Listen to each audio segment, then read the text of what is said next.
Binibining Santos, yung mga damit na hiniling mo, at ang peking busy, ay handa na. Ngayon, magkikita kayo. Ng 101 kadate. 101. Nababaliw ka na. Tingnan mo, ginagawa mo lang itong bigla ang kasal. Para makawala sa inayos na kasal ng tagapangulo. Para magawa ito sa maikling panahon, kailangan mong magmadali. Sige, 101. Sige, 101 na nga. Kung kasunod ko ang buong grupo na ito, paano ako makakapag-date? Paalisin mo silang lahat. Opo. Lahat, pwes na. Opo.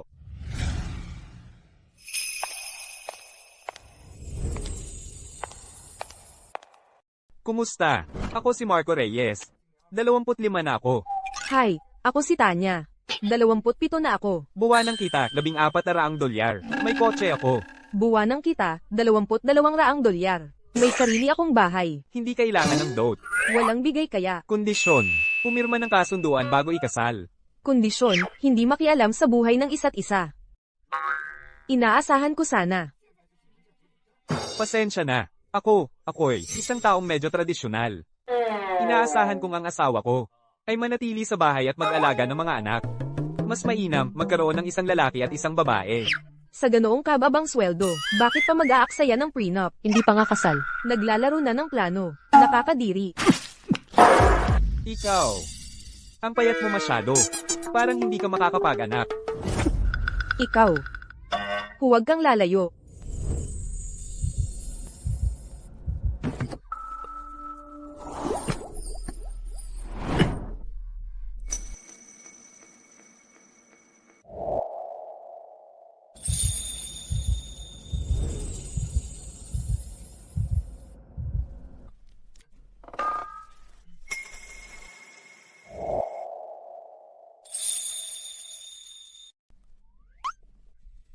Salamat.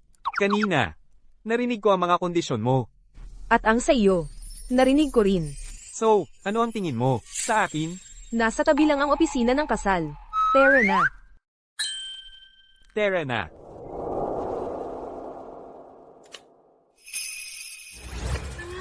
Perfecto. Sa sertipiko ng kasal na ito, tingnan natin kung paano pa ako pipilitin ni tatay. Ng Napakasalan ng pamilyang Reyes. bunso.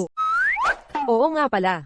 Dahil, tayo ay, legal na kasal na. Baka gusto mong kumain tayo. At magkakilala ng husto. Pasensya na. Pero may interview ako. Mamaya, kailangan ko nang umalis. Mag-usap na lang tayo sa susunod. Mukhang tayo ay, Alam, kung gayon. hindi man lang tayo nagpalitan ng numero. Pero, nakakaintriga siya. Mas interesado pa siya kaysa sa akin.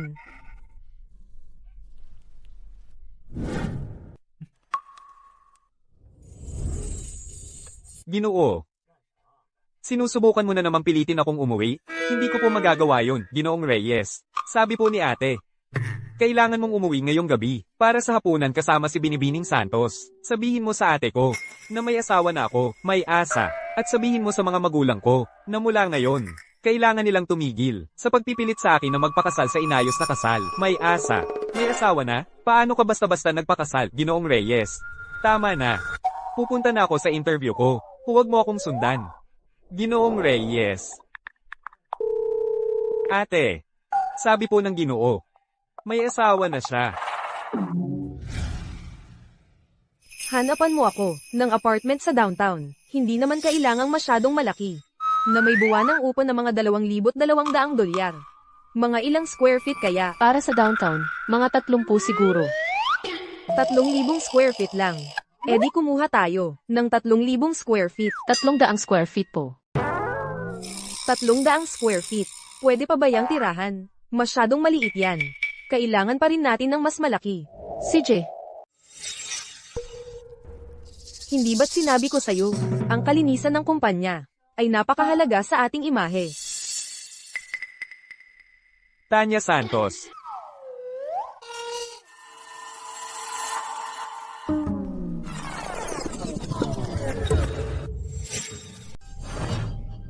Huwag kang mag-alala, Ginang Santos. Titiyakin kong malinis na malinis ang lugar na ito. Wala kang makikitang kahit isang pirasong basura sa sahig. hoy, mag-ingat ka sa susunod.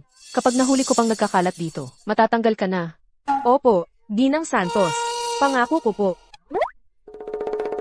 Tanya Santos. Ang laki ng pagkakataon. Dito ka nagtatrabaho.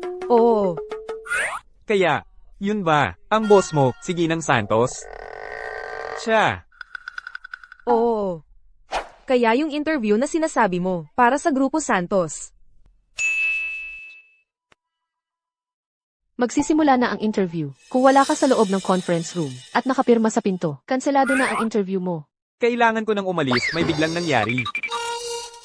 Umalis na naman siya. Ginang Santos.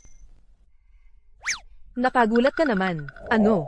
Ang galing ko sa pag-iisip ng mabilisan, ano? Yung interview na pinag-uusapan niya, ay para talaga sa Grupo Santos. Sabihin mo sa HR, na huwag siyang mahirapan. Opo. Maupo po kayo at maghintay. Sige.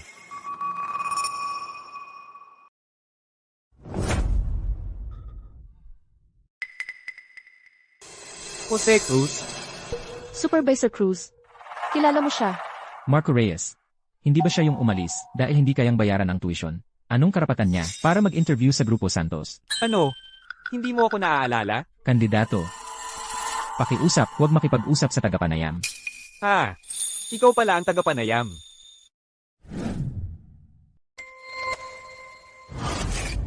Supervisor Cruz. Itong si Marco Reyes. Parang graduate sa parehong paaralan mo at pareho ring taon. Itong si Marco Reyes, sira ulo talaga. Noong nasa paaralan pa, laging nauuna siya sa akin. Impossible. Hindi ko hahayaang makapasok siya sa Grupo Santos. Supervisor Cruz. Pero siya yung dark horse ng campus recruitment noong taong iyon. Sa loob ng wala pang isang taon, na-promote siya sa headquarters. Mukhang hindi basta-basta ang kakayahan nitong si Marco Reyes. Ginang de la Cruz. Pero naalala ko, itong si Marco Reyes, ay hindi naman talaga graduate. Maaga siyang umalis noong senior year. Sino ang nakakaalam kung anong mga daya ang ginawa niya para makuha ang diploma? Ano? Ibig mong sabihin, nagpapalsipika siya ng kanyang credential? Hindi ba, nag-background check ang AUC? Marco Reyes. Turn ko na. Paumanhin, ngunit hindi ka pumasa sa interview. Maaari ka nang umalis. Pero, hindi pa naman ako nai-interview. Batay sa investigasyon, ang iyong resume ay pinaghihinala ang peke. Ito ay isang malubhang paglabag sa aming Grupo Santos na mga regulasyon sa empleyo. Umalis ka na. Ngayon din. Peke.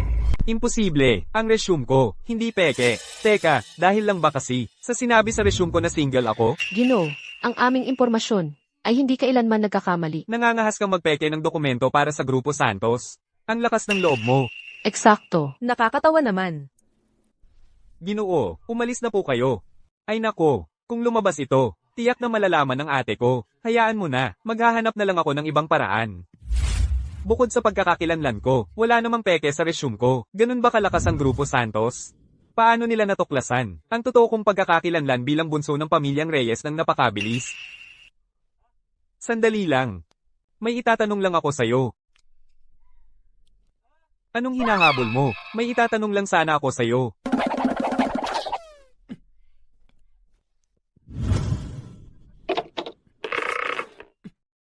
Ikaw pala.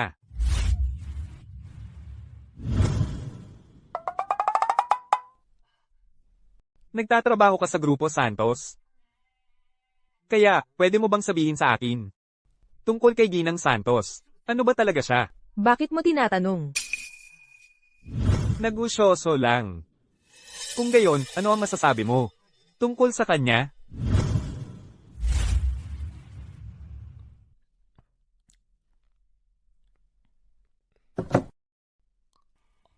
Si Ginang Santos, siya ay isang tunay na dilag, at siya ay napakagaling sa kanyang trabaho. Dagdag pa rito, siya ay bihasa sa 8 wika. Mayroon din siyang 2 master's degree mula sa isang prestihiyosong universidad sa ibang bansa. Higit pa riyan, frito niya ang lahat ng may respeto at klase. Saan man siya magpunta, halos lahat ay humahanga sa kanya. Talagang kaakit-akit siya. Sa loob lang ng 2 taon mula nang sumali siya sa kumpanya, na-double na niya ang halaga nito sa merkado. Doble. Pero, narinig ko, noong nag-aaral siya sa ibang bansa, araw-araw siyang lumiliban sa klase. Pag-uwi dito, puro party lang, pagklobang, at karera ng sasakyan ang ginawa niya. Mayabang at mapang-api siya sa lahat. Siya ay isang mayamang dalagang laki sa layaw. Ay naku, yan ang sinasabi nila tungkol sa akin sa labas. Huwag mong paniwalaan lahat ng chismis. Tama. Kaya nga gusto kong pumunta sa Grupo Santos. Para makita ko mismo kung ano talaga si Binibining Santos. Hindi ba't narito ka para sa interview sa Grupo Santos? Bakit ang bilis mong lumabas? Tinanggihan nila ako. Tinanggihan ka nila? Anong ginagawa ni Sofia Garcia? Hindi ba't sinabi ko sa kanya na huwag siyang magpahirap sa kanya? Yung lalaki kanina, si Carlo Mendoza, hindi naman pala masama. Ginang Garcia, Supervisor Cruz. Dahil bago ka pa lang dito, hindi mo pa siya kilala. Papakilala kita. Ito si personal assistant ng aming CEO na si Ginang Santos. Personal assistant. Si Sofia Garcia, Ginang Garcia. Ikinagagalak kitang makilala, Ginang Garcia.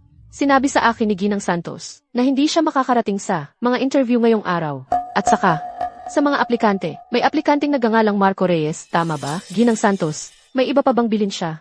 Tiningnan ni Ginang Santos ang kanyang resume. Humanga siya, kunin mo na lang siya. Pero, umalis na si Marco Reyes. Umalis siya. Ginoong de la Cruz. Kung wala na si Marco Reyes, edi hindi ka na kailangang pumasok bukas. Sige. Tatawagan ko na ang AT ngayon din, para ibalik siya. Ingat, Ginang Garcia.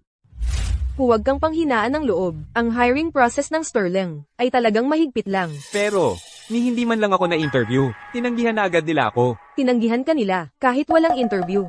Pwede bang makita ang resume mo, please? Sige.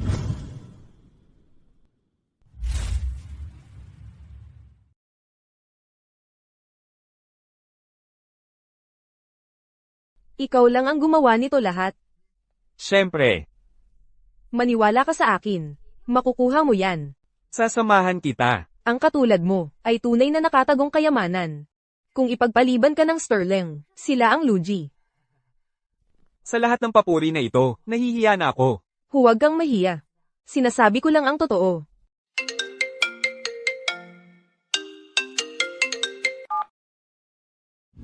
Hello. Kumusta? Si Ginoong Reyes po ba ito? Tumatawag ako para humingi ng paumanhin. Nagkaroon ng pagkakamali sa UC at maling na decline ang aplikasyon mo. Ikinagagala kong ipaalam sa iyo na pumasa ka sa interview. Nais naming mag-umpisa ka sa trabaho sa susunod na linggo. Talaga. Siyempre, ang email ng pagtanggap sa interview na ipadala na sa iyong inbox. Kung may mga tanong ka, huwag kang mag-atubiling makipag-ugnayan sa akin anumang oras. Sige. Salamat. Di ba? Sabi ko sa'yo, makukuha mo ang trabaho. Wow. Manghuhula ka pala. Kung gayon, para ipagdiwang ang pagkuha ko ng trabaho. Manlibre ako sa'yo ng hapunan. Sakto ang timing. Malapit na akong matapos sa trabaho. Tara na. Teka.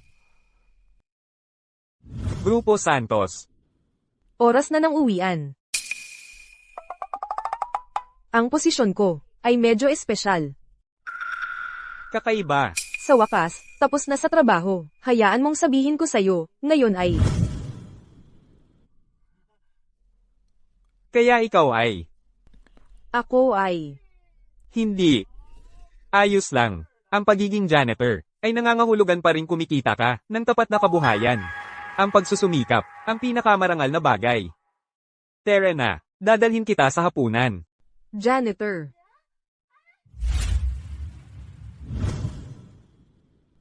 Mula ngayon, magiging magkatrabaho na tayo.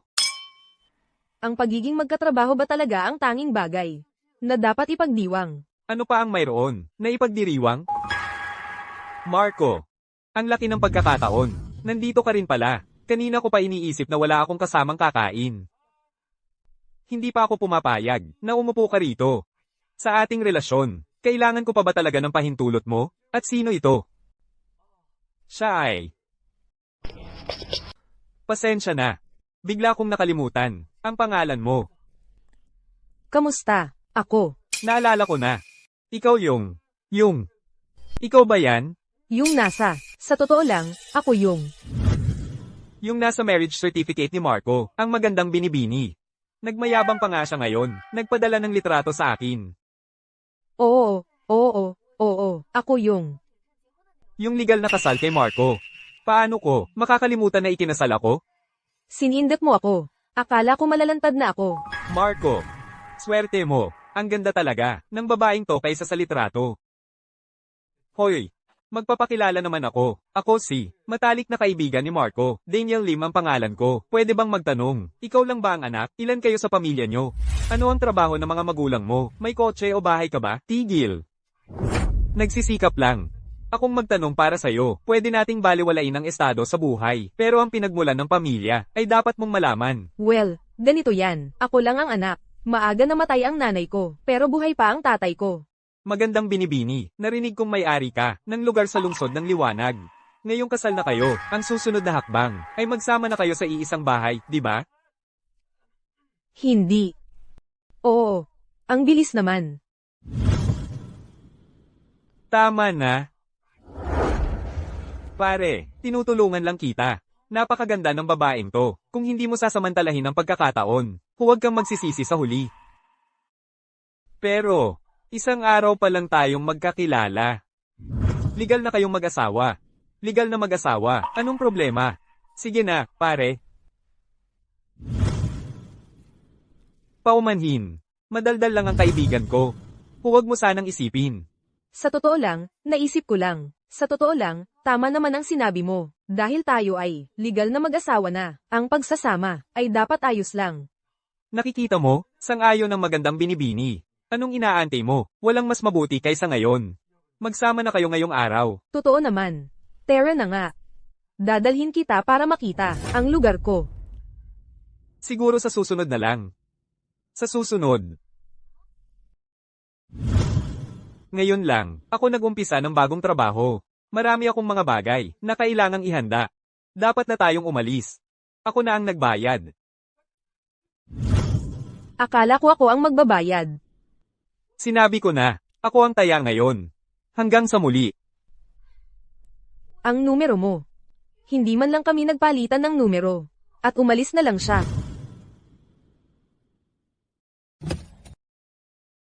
Binibining Santos, ang saya-saya mo ngayon.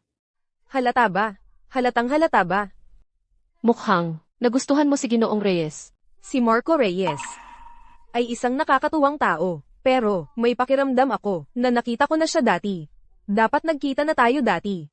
Pero Ginang Santos, ngayong si Marco Reyes, ay natanggap na. Hindi ba malalantad ang pagkakakilanlan mo? Malalantad, agad? Sofia, salamat sa paalala. Simula ngayon, ipaalam sa lahat sa kumpanya na huwag na akong tawaging Ginang Santos. Kailangan nilang magpanggap na hindi nila ako kilala. Naririnig mo ba ako? Oo. Sakay na.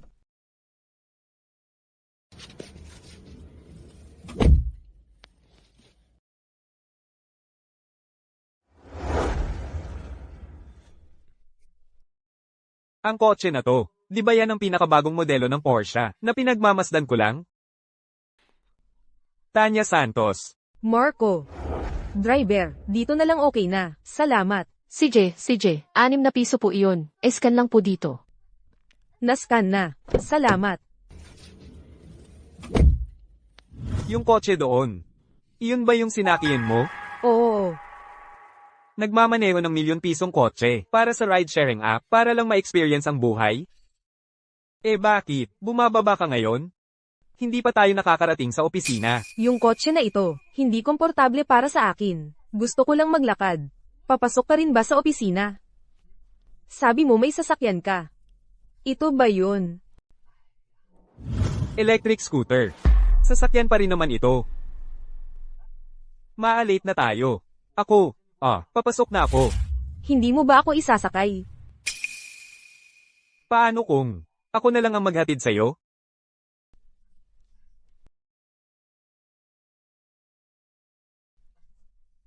Humawak kang mabuti. Tara na. Pasok na tayo. Ginang Santos. Ginang Garcia, kunin mo ako ng sasakyan. Sige. Anong sasakyan ang gusto mo? Yung kaparehong electric scooter ng asawa ko.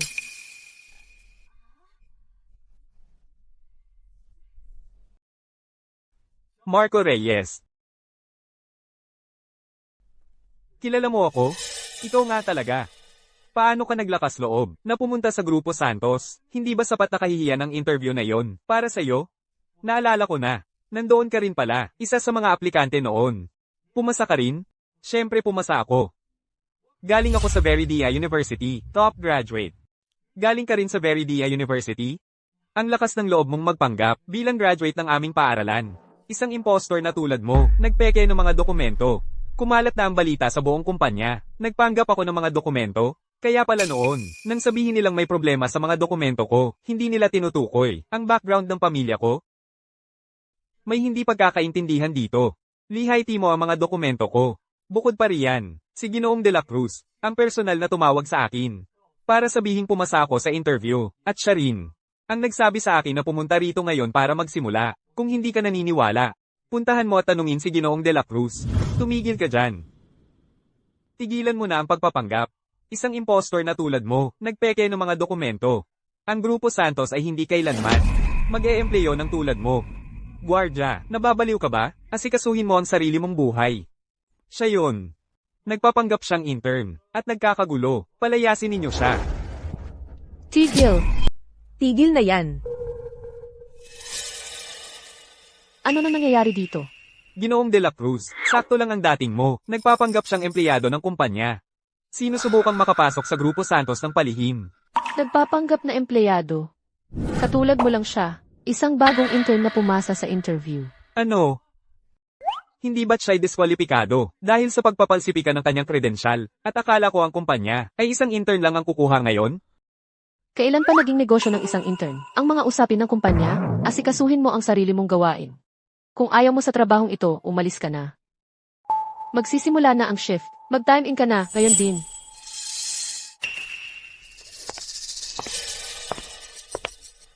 Ikaw din. Opo, ma'am.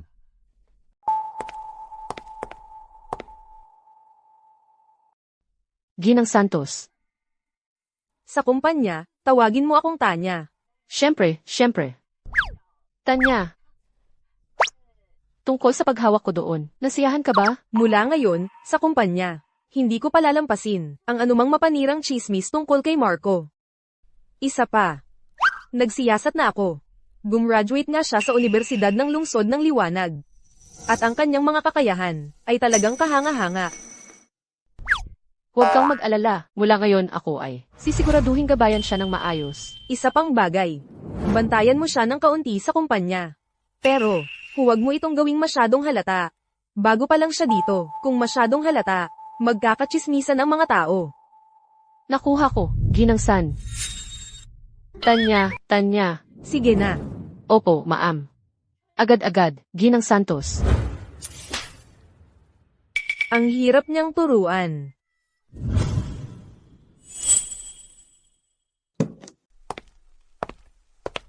Jose, gumawa ako ng kape para sa'yo. Carlo. Napaka-considerate mo.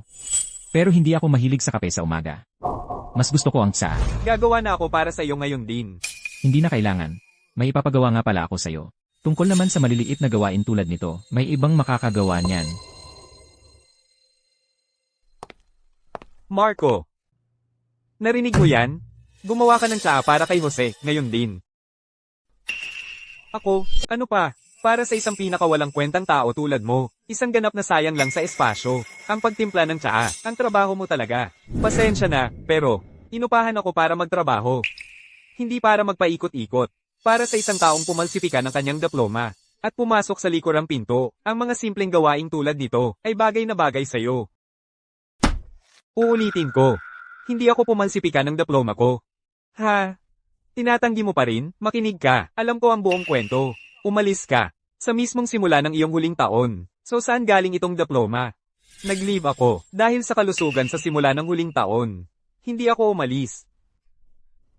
Maniniwala ba ako dyan? Kung naka-leave ka, paano ka nakagraduate ng sabay kay Supervisor Cruz? Dahil, natapos ko ang 2 taong kurso, sa loob lang ng 1 taon. Veridia University ay kilalang kilala sa hirap. Grabe ang workload. Ikaw, nakapagtapos ng 2 taon sa isa, kailangan ng isang napakatalino tulad ni Supervisor Cruz. Para makagraduate sa tamang oras. Ikaw, maagang nakapagtapos, Oo, sige. Anong karapatan mong pagdudahan ang kakayahan ng asawa ko? Idilat mo ang mga mata mo, at tingnan mong mabuti. Ito ang diploma ko. Mabibili mo ang diploma na tulad nito. Sa online sa halagang 500 piso. Sino ang makakapagpatunay na ito ay totoo? Ikaw, sapat na ba ang salita ko? Ginoong De La Cruz. Ang pamantayan sa pagkuha ng Grupo Santos ay napakahigpit. Alam mo yan, kung si Marco ay nagpapalsipika ng kanyang credential at kasanayan. Sa palagay mo hindi ba ito mahahalata ng kumpanya? Sa wakas, may taong may kalahating utak. Ako, hindi ko pinag-uusisa ang kumpanya. Ikaw si Carlo Mendoza, tama ba? Simula bukas, huwag ka nang bumalik. Hindi, Ginoong De La Cruz, nagkamali ako. Hindi na ako uulit ng mga ganyang salita. Jose, Ginoong De La Cruz, tungkol kay Carlo, bago pa lang siya dito. Hindi pa gamay ang sistema. Talagang magkakamali. Baka pwede mo, bigyan siya ng isa pang pagkakataon? Pero, huwag masyadong halata, kung bigla siyang bibigyan ng espesyal na trato. Magkakagalit-galaitan. Simula bukas, ayaw ko nang makarinig pa nito. Ngayon, humingi ka ng tawad. pasensya na. Maging maayos ka.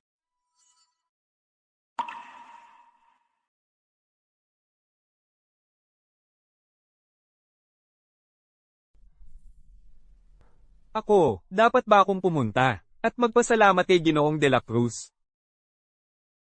Ginang Santos, narito ang mga kontrata. Ginang Santos. Ginang Santos. Marco, anong ginagawa mo rito? Naghanap lang ako sa'yo. Pinapanta ako ni Ginang Santos sa opisina ni Ginoong De La Cruz para maglinis at iabot sa kanya ang kontratang ito. Ginoong De La Cruz, tapos na po. Maupo ka. Sige, umupo ka. Ganito kasi, Tanya. Bakit hindi mo nalang dalhin ang kontrata kay Ginang Santos? Sige. Sabay tayong mag-dinner mamaya. Bakit ba siya palaging? Bigla-bigla na lang sumusulpot? Jose. Si Ginoong De La Cruz ang unang nagsabi na si Marco ay nagpapanggap lang sa kanyang kredensyal. Bakit ngayon hindi ko na ito maibanggit? Ano ba ang kwento nitong si Marco? Ano ba ang totoong pinanggalingan niya? Siyempre hindi ko pwedeng sabihin sa'yo. Si Marco ay maaaring may koneksyon kay Ginang Santos. Kung hindi, paano mo ako, matutulungan na siya ay mapabagsak. Sigurado ako. Si Marco ito, ang nanloko kay Ginoong De La Cruz, kasi noong nasa eskwelahan pa kami, palagi siyang nanloloko. Nagpanggap pa nga siya, na isa siyang anak mayaman. Siya? Anak mayaman? Anong klaseng anak mayaman ang nag-e-electric scooter papasok sa trabaho? Amoy pobre ang lalaking yun. Siya ang dahilan kung bakit ako napahamak sa manager sa unang araw ko pa lang. Hindi ko siya palalampasin. Jose, bata ka pa lang, nagmamaneho ka na ng Mercedes? Ah, ito. Carlo, magpatuloy ka lang, makakakuha ka rin ng ganyan. So, ano sa tingin mo? Gusto mong subukan? Pwede ba? Walang problema. Tingnan mo, tingnan mo, tingnan mo. Gusto kong malaman kung sino ang palaging nagpapark ng kanilang sirang electric scooter sa mismong parking space ng kotse. Kaya napipilitan akong ipark ang kotse ko sa pinakadulo ng garahe.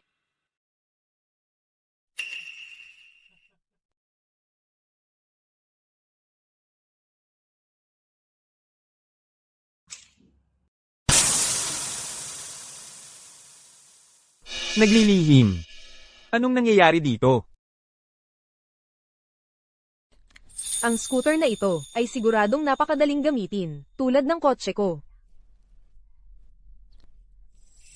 Seryoso, ano ba talaga ang ginagawa ni Sofia Garcia? Ni hindi man lang niya ito na full charge. Sofia, halika rito. May 1 minuto ka ba?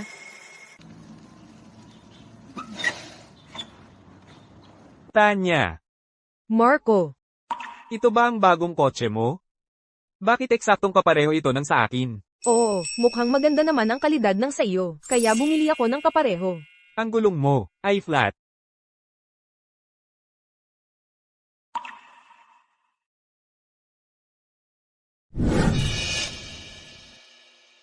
Tungkol sa gulong mo, hindi mukhang simpleng tusok lang. Parang may naglaslas nito. Nilaslas. Sino ang maglalakas loob na laslasin ang mga gulong ko? Pasensya na. Mukhang nadamay ka dahil sa akin. Sa totoo lang, ang kotse ko ang target nila. May tao mula sa Grupo Santos ang gumawa nito. Ang tao sa ID badge na ito ay bagong kasamahan namin sa kumpanya.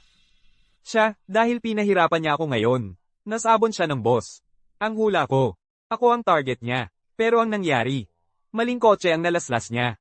Kaya ikaw ang ginulo niya. Siya, parang kaya niya akong talunin. Pero, flat ang gulong mo. Paano ka uuwi mamaya? Huwag kang mag-alala. Sasanduan ako ng sekretarya ko. May kaibigan akong, si Shushu, ang susando sa akin. Tingnan mo, ako na ang sisigat sa pagpapagawa. Hindi na kailangan. Hindi mo naman binuksan ang gulong. Bakit ikaw ang magbabayad? Kung talagang nakukonsensya ka, Jan, paano kung ihatid mo na lang ako pauwi? Saka, magkakasama naman tayo sa bahay. Kung okay lang, pwedeng tingnan ko. Pero teka, hindi ba't may kaibigan kang darating? Sige, wag na lang. Aalis na ako. Hoy, Shushu. Hindi ka makakarating. Eh di wala akong choice. Maglalakad na lang ako pauwi.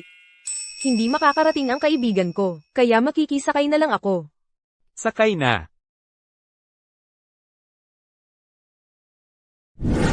Tara, pasok. Tada, ano sa tingin mo? Ang ganda, di ba? Ito. Ang bahay mo? Oo. Tanya Santos, prime real estate ito sa gitna ng lungsod. At ang laki pa, paano ito nabili ng isang janitor? Ayos ka lang? Ayos lang ako. Kaya, tungkol sa lugar na ito, bahay ito ng kaibigan ko. Siya, ay lumipat na sa labas ng lungsod ng liwanag, kaya ibinenta niya ito sa akin ng mura. Naisip ko, dahil para sa ating dalawa, mas mabuti kung mas malaki. Diskwento para sa kaibigan at pamilya. Kahit na second hand. Hindi ganoon kamura yon, di ba? Nag-utang ka? Para sa bahay na ganito kalaki, hindi ko kailangan ng utang para dito. Well, nag-utang nga ako. Kung wala, hindi ko ito kayang bilhin. Pero huwag kang mag-alala, ako na ang bahala sa mga bayad sa mortgage. Pwede ka nang lumipat dito anumang oras. Bakit hindi siya nagsasalita? Hindi ba sinabi ni Sofia? Nagagana ito. Sampain ka, Marco Reyes. Tingnan mo ang nagawa mo. Nagudyok ka ng isang babae na mag-utang. Dahil, sinabi mong ito ay lugar natin. Mula ngayon, magtutulungan tayo. Heto ang debit card ko. Mula ngayon para sa mga bayad sa mortgage. Pwede mo na lang gamitin itong card na ito. Hindi pwede. Halika na, kunin mo na. Ang sahod ng isang janitor, magkano lang ba yon? At may mortgage ka pang binabayaran? Paano ka mabubuhay kung hindi mo ito kukunin? Hindi ako makakatulog sa gabi. Kung ibibigay mo sa akin ang debit card mo, paano ka na? Ayos lang. May iba pa akong ipon. Maria, ngayong mag-asawa na tayo. At mayroon na akong bagong trabaho ngayon. Pinakasalan mo ako. Mula ngayon, akin ka na. Akin. Well, dahil ako ay iyo na ngayon. Kailan mo balak lumipat dito?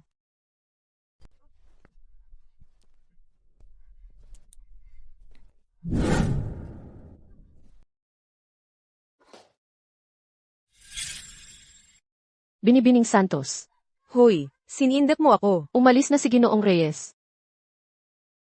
Sa tingin ko, sobrang mahiyain siya. Nang marinig niyang gusto ko siyang tumira rito, umalis ka agad siya.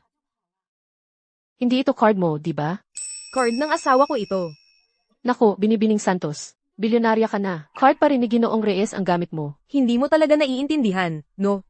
Siya, yung pagbibigay niya ng kanyang salary card, ay nagpapakitang matyaga siya. Sa aking pagkakakilala, napakagandang pagkatao niya. Ang isang kasosyo sa biglaang kasal na tulad niya. Ako ay lubos na nasisiyahan. Tama, si Marco ay talagang magaling. Sabihin mo kay Ginoong de la Cruz na tapusin na ang kanyang probation at gawin siyang regular na empleyado kagad. Opo.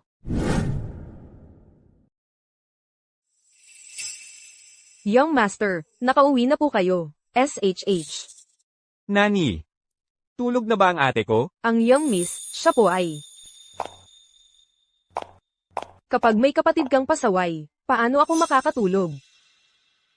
Ang tagal mong umuwi, saan ka galing? Pumunta ako para makita ang asawa ko. Asawa. May asawa na ako, kaya hindi mo na ako mapipilit sa inayos na kasal, sa anak na babae ng pamilya Santos. May asawa. Sino ang pinakasalan mo? Ito ba ang babaeng pinakasalan mo sa biglaang kasal? Eksakto.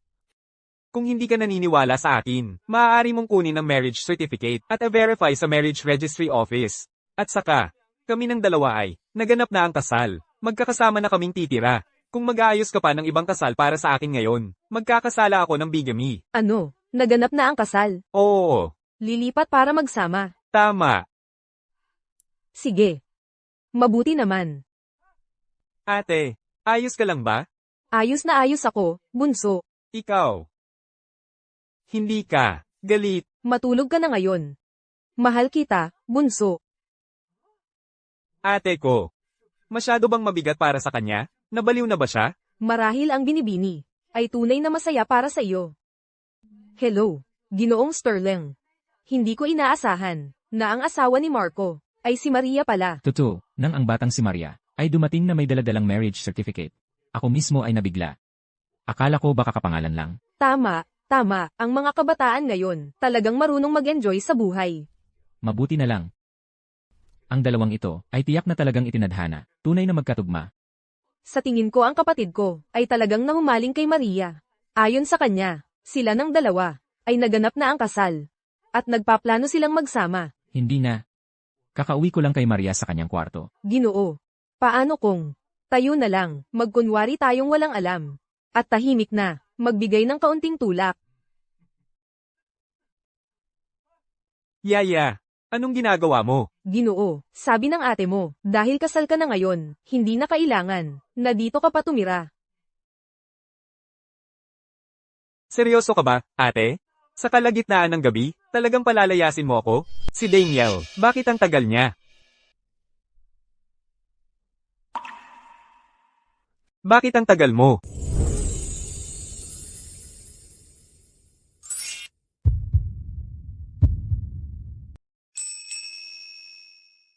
Giniginaw ka ba? Ito, suotin mo ito. Sige, Nandyan ang kotse ko. ikaw. Pumunta ka pa rito para lang sa akin? Sinabi sa akin ni Daniel, pinaalis ka ng landlord mo.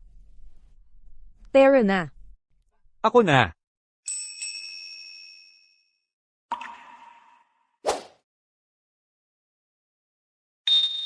Sakay ka. Pasensya na, Maria. Akala ko talaga. Si Daniel ang susando sa akin.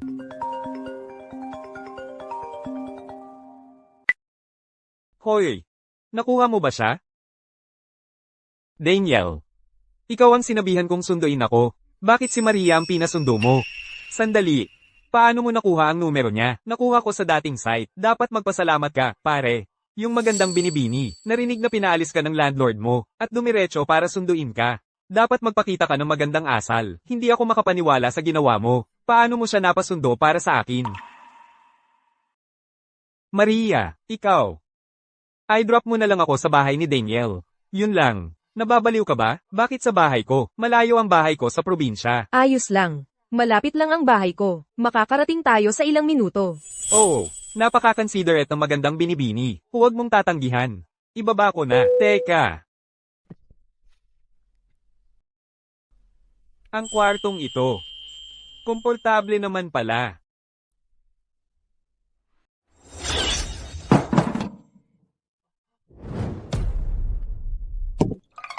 Marco, para ito sa'yo para matulog ka. Anong ginagawa mo? Hindi ko sinasadya. Bigla na lang nahulog. Hindi ako ganoong klaseng tao. Ikaw. Ihulog mo yan.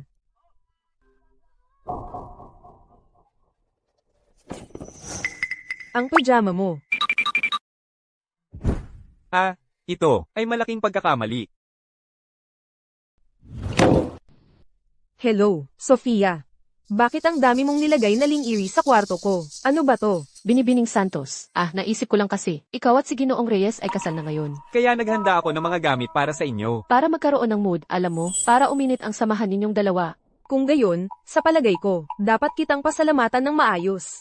Binibining Santos, bilang iyong personal assistant, bahagi lang ito ng trabaho.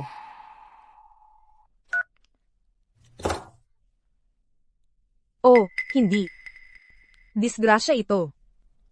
Hindi iisipin ni Marco na ganoon akong klaseng tao, di ba?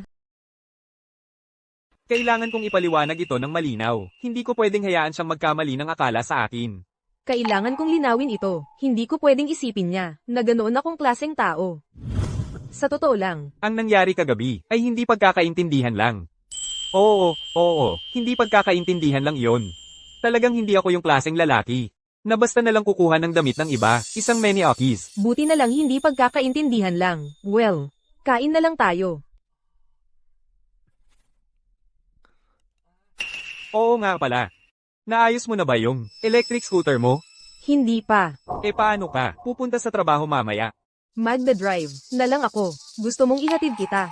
Pag-usapan nga natin yan. Saan galing yung kotse na yun? Naalala ko, at kung hindi ako nagkakamali, limited edition na. AMG yun, di ba? Well, yung kotse, sa kaibigan ko yun, ng may-ari, ng bahay na ito. Ang close nyo naman, ng kaibigan mo, ha? Magkabata kami, sabay kaming lumaki, kaya natural lang na close kami. Magkabata, pero akala ko yung mga mamahaling kotse na ganoon, ay hindi karaniwang ipinapahiram. Binibili yon ng mga may-ari bilang koleksyon. Nagmamadali ako kagabi, kaya kinuha ko na lang yung isa. Dapat iba na lang ang pinili ko. Parang magkapatid na kami. Oo nga pala. Paano mo alam ng ganoon karami tungkol sa mga kotse? Bagay yan sa lalaki. Anong lalaki ang hindi mahilig sa kotse? Buti na lang napalusot ko. Buisit, malate na ako. Malate na ako sa trabaho. Takbo na. Sasabay ka na lang. Hindi na. Salamat. Masyadong sosyal ang kotse mo. Baka magasgasan ko pa. Takbo na.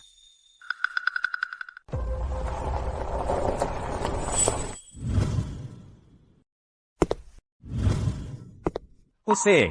Ay, ikaw pala. Nagtataka ako kung sino ang may magandang kotse. Pero, iba ito sa huli. Nagpalit ka na naman ng kotse? Ito, binili ko, mga 2 buwan na. Sa garahe ko, parang mga Lamborghini, Ferrari, 12 ng kotse ang meron ako. Kung ano ang trip ko, yun ang dinadrive ko. Mahigit 10. Lamborghini, Supervisor Cruz, hindi ko alam na mayaman ka pala. Wala yan. Jose, may bago kang relo. Global Limited Edition itong relo na to. Isang piraso lang sa buong lungsod ng liwanag. At nakuha mo? Tama si Andrea, mga probinsyano. Paano nila malalaman na peking relo ang suot ko? Ito. Regalo sa akin ng girlfriend ko. Jose, sobra kang spoiled ng girlfriend mo. Marco, bulag ka ba o ano? Hindi mo ba nakikita na nandito ang supervisor mo? Kahit hello, wala? Ha, kakaiba. Yung relo ni Marco, kamukha nung kay Supervisor Cruz. Ano ba problema niya? Sino ba akala niya siya? Nagmamatapang lang yan kasi, may bakang siya ni Ginoong de la Cruz. Sige na, huwag mo na lang siyang pansinin.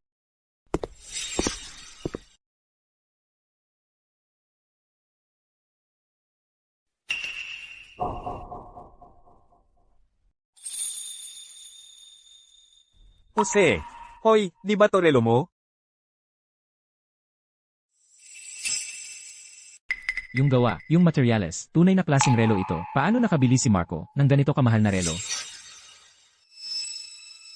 Anong nangyayari dito? Marco, ang kapal ng mukha mo. Gaano ka kakatapang para nakawin ang relo ni Jose? Hindi ko ninakaw ang relo niya. Ang relong nasa kamay niya ay akin. Marco, kung gusto mo talaga, ang relong ito, sana sinabi mo na lang sa akin. Hindi mo na kailangang nakawin. Hayaan mong linawin ko. Makinig kayo. Hindi ko ninakaw. Ang relong ito, akin ito. Ayaw mo pa ring aminin? Hoy, mga kasama, tingnan ninyo ito. Anong nangyayari? Ang bagong empleyado, si Marco, ay magnanakaw. Nakita mo? Ano ba to? Ang bagong empleyado, si Marco, ay magnanakaw. Siya, ang relong ito, ay limitadong edisyon ng Chadley. Isa lang yan sa buong lungsod ng liwanag. Kaninang umaga, si Supervisor Cruz, ay ipinakita pa lang yan sa amin. At ngayon, nandito lang yan, sa desk mo. Ayaw mo pa ring aminin? Tigilan mo ako sa pagtawag na magnanakaw. Kung gayon, patunayan mo. Ipakita mo sa akin ang ebidensya, na ninakaw ko yan. Kung hindi, tigilan mo na ang paninirang puri sa akin. Ibalik mo. Kaninang umaga, nakita ko talagang may suot na relo si Marco, nakamukhang kamukha ng kay Supervisor Cruz.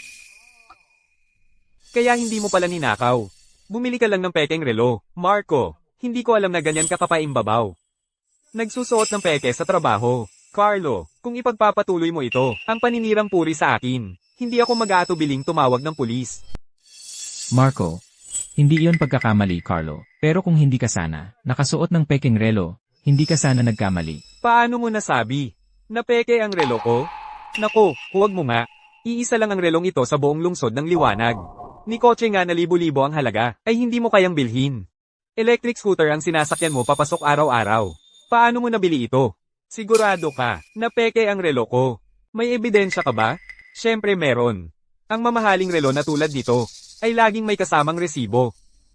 Jose, ipakita mo sa kanila ang resibo. Sige. Binili ito para sa akin ng nobya ko. Ang resibo ay wala talaga sa akin. Wala ka? Meron.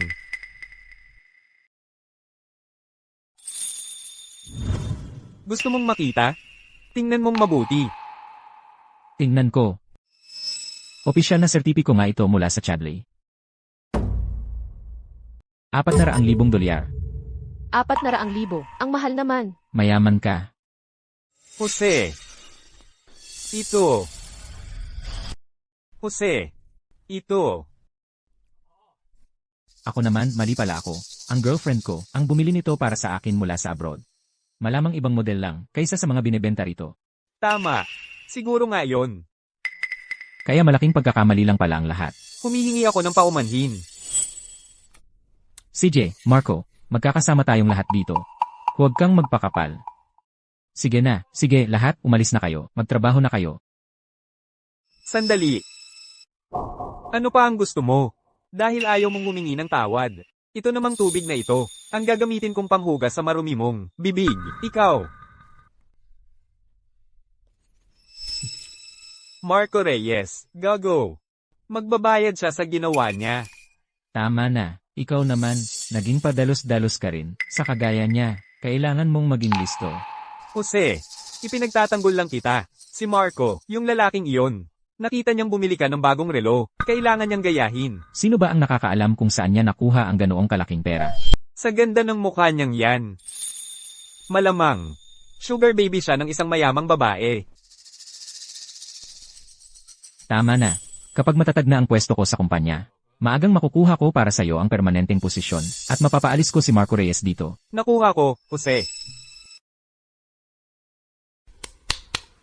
Nandito na ba ang lahat? May magandang balita akong i-anunsyo. Mga kasamahan, may bagong permanenteng empleyado tayong sasalubungin. May makakakuha ba ng permanenteng posisyon ng maaga? Hindi pa yan nangyayari. Dati. Jose, ang bilis mo. Nakausap mo na ba si Ginoong De La Cruz para sa akin? Dito sa ating kumpanya, may isang intern na ang proposal ay na-review ni Ginang Santos at napahanga siya ng husto. Kaya binigyan niya ito ng permanenteng posisyon ng maaga. Ang taong iyon ay si Marco Reyes. Ako, Congratulations, Marco. Ginoong De La Cruz. Malamang may pagkakamali. Ito ay isang pinagkasundoang desisyon ng mataas na pamunuan. Paano magkakaroon ng pagkakamali? CJ, lahat bumalik na sa trabaho. Ginang Santos, huwag kang mag-alala. Lahat ay maaasikaso ng perpekto. Walang problema. Mabuti, mabuti, mabuti.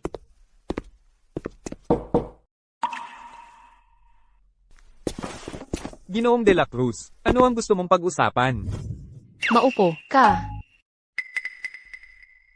Ginoong De La Cruz, ano ang gusto mong pag-usapan? Aba, ito ay para ipagdiwang ang pagpasok mo sa kumpanya. Heto ang iyong bonus. Bonus. May bonus para sa mga bagong pasok. Tama, lahat ng bagong empleyado ay mayroon. At ang iyong buwan ng sahod ay itinaas din. Sa 20,000 dolyar isang buwan. 20,000? Masyado bang mababa? Gusto mo bang taasan pa namin?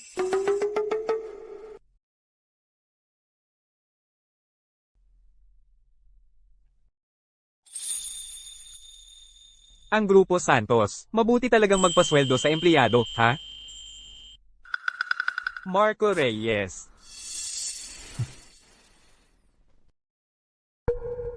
Sa nakaraang quarter, ang benta ng bagong produkto natin ay tumaas ng 35%. 35 lang. Yun na yun.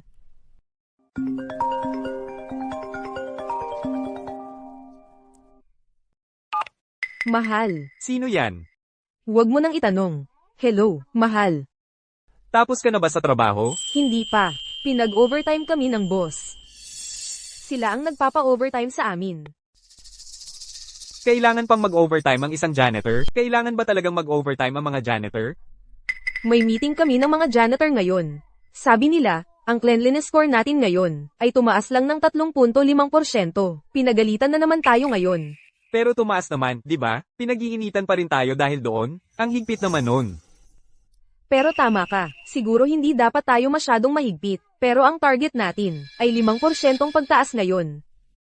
So, uuwi ka ba ngayong gabi? Aalis na ako. Lulutuan kita ng hapunan. Lulutuan mo ako ng hapunan. Kung ganun, pwede na akong umuwi ngayon. Sige, ngayong gabi, lulutuan kita ng espesyal. Hintayin mo ako.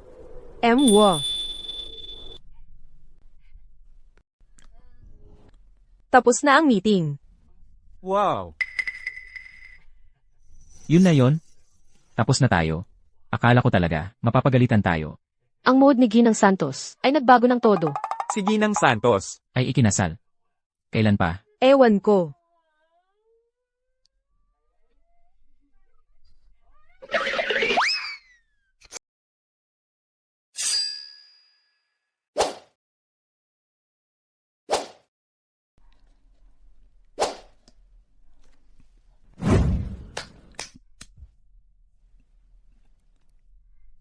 Handa na ang handaan.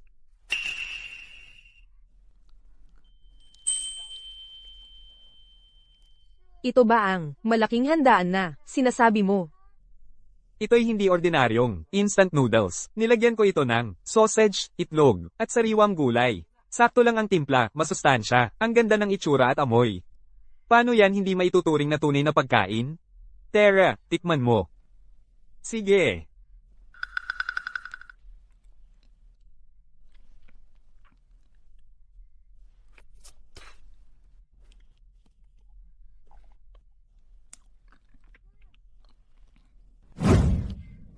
Marco, ang galing mo sa paggawa ng instant noodles. Sa totoo lang, ito ang pinakamasarap na instant noodles na natikman ko. Siyempre naman. Noong bata ako, pinapayagan lang ako ng magulang ko kumain ng instant noodles sa araw ng kaarawan ko. Nang tumanda na ako, nagtatago ako para bumili at kumain ng palihim. Kaya nga, baka marami akong hindi magaling. Pero ang galing ko sa instant noodles ay walang katapat. Mahirap pala ang buhay mo noong bata, mahal. Kahit instant noodles, ay para lang sa kaarawan. Gagawin ko ang lahat para bumawi sa'yo mula ngayon. Oh, siya nga pala. Ito ang bonus sa kumpanya ko para sa pagkuha ng permanenteng posisyon. Heto, kunin mo. Hindi ko pwedeng tanggapin. Sabi ko, kunin mo. Kunin mo na, sige na. Hindi, talagang hindi. Tingnan mo, isipin mo na lang itong gastusin sa buwan na ito. Kunin mo na, please. Sa wakas na ipilit ko na ang pera sa kamay ng aking mahal. Kaya bakit napunta ulit ito sa akin? Ay, oo nga. Hoy, tanong ko lang, sa kumpanya mo, yung Ginang Santos. Hindi ba siya madalas pumunta sa opisina? Bakit mo siya tinatanong? Kaya, ilang araw na akong nandito. Pero, hindi ko pa siya nakikita dati. Tsaka, sabihin ko sa'yo, yung mga tao sa kumpanya niya, tamad, may mga grupo-grupo, at may pang-aapi sa trabaho, yung sistema ng sahod. Magulo rin talaga, intern lang ako, wala nga sa proyekto, pero nakakakuha ko ng 20,000 bonus kada buwan. Hindi niya alam kung paano pamahalaan ng isang kumpanya. Posible kaya, na ang taong ito ay may sarili lang, nakakaibang paraan ng pamamahala, o baka naman, ang intern na ito ay may espesyal sa kanya. Sandali. Nabanggit mo lang ang pang-aapi sa trabaho. May nang-aapi ba sa'yo? Mga ilang taong nagmamarunong lang. Nakakainis lang talaga, ganun lang. Seryoso. Totoo talaga, ako mismo ang nakakita, may hawak siyang pera. At gusot-gusot ang damit niya nang lumabas siya sa opisina ni Ginoong De La Cruz. Nagbibiro ka. May asawa na si Ginoong De La Cruz. Elementary na ang anak niya. Eksakto, walang hiya yung lalaki. At nanliligaw pa sa babaeng may asawa. At higit pa rito, narinig ko rin na ang sahod niya ay ilang beses nang sa atin. Alam kong may pinagkukunan siya ng pera para mabili yung relos na iyon. Magandang umaga, Marco. Magandang umaga.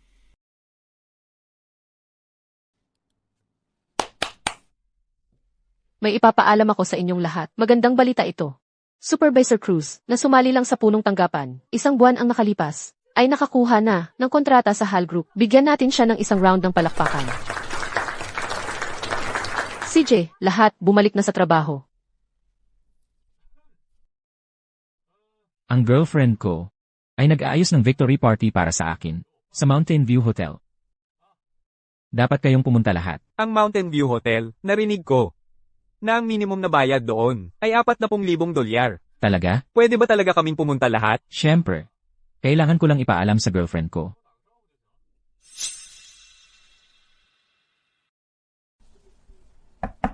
Marco, dapat pumunta ka rin. Hindi ako pupunta. May mga taong naiinggit lang. Dahil hindi nila kaya. Narinig ko na may meeting si Ginang Santos sa malapit. Baka makasalubong pa natin si Ginang Santos. Nandoon si Binibining Santos. Sige. Andrea, Jose, kumusta? Andrea, ipakikilala ko sa inyong lahat. Ito ang junior sa aking alma mater, si Carlo Mendoza. Ito ang kasamahan ko, si Paolo Gomez, at ang mga kasamahan sa likuran ko ay pawang mga kasamahan din. Dahil kayong lahat ay mga kaibigan ni Jose, huwag kayong mahiya. Maupo na kayo. Sige, maupo na kayo, parang bahay nyo lang.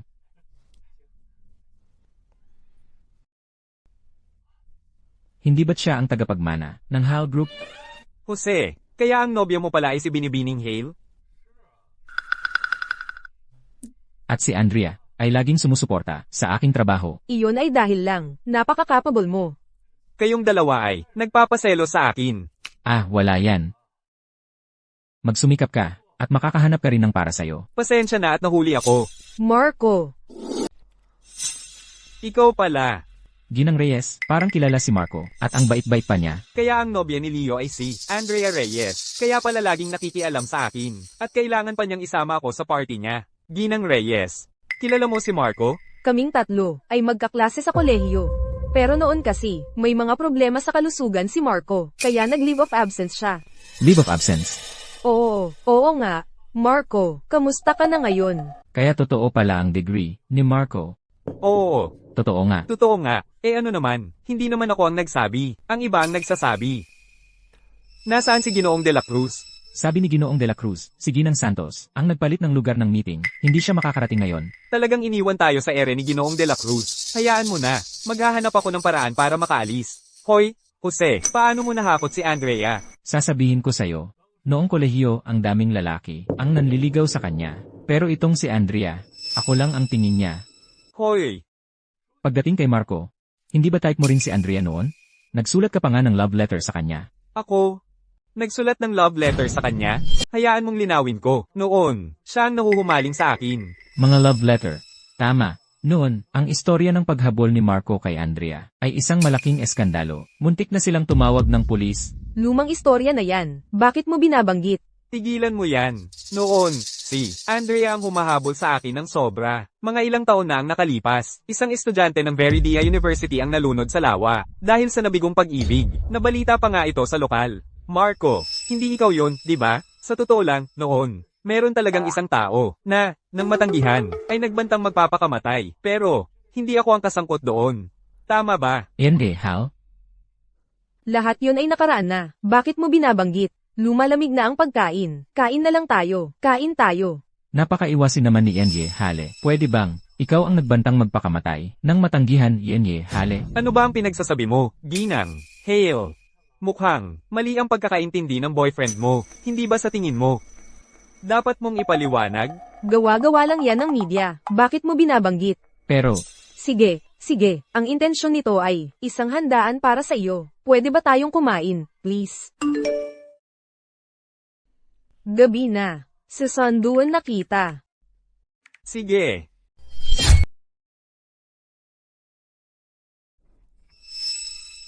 Ang tagal na talaga. Marco, hatid na kita. Ay, ang bait mo naman. okay lang. Pinapunta ni Andrea ang driver niya kasama ang limo. Stretch Lincoln. Malaki ang sasakyan. Kasya tayong lahat. Marco, sama ka na. Hindi na, Salamat. Saglit lang. Susunduan ako ng asawa ko. May asawa ka na. Kotse? Kung may kotse ka, bakit? Nagko-commute ka pa rin gamit ang electric scooter araw-araw? Baka dapat, umuwi na tayo. Teka, gusto kong makita kung ano ang hitsura ng asawa ni Marco. Marco, gabi na at delikado ang daan. Bakit hindi na lang tayong lahat ang maghintay kasama mo? Andrea, iyan ba ang sasakyan mo?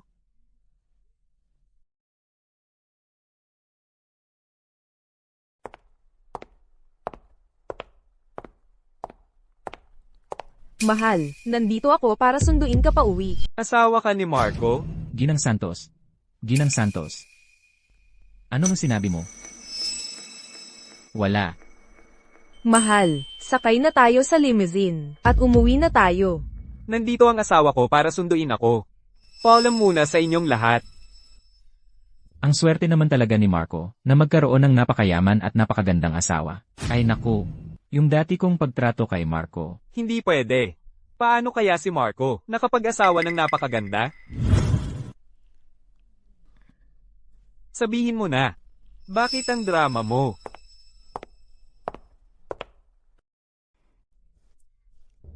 Medyo gabi na ngayon. Marco, sunduin na kita. Hindi na kailangan. Maya-maya, darating na ang asawa ko para sunduin ako. Kotse?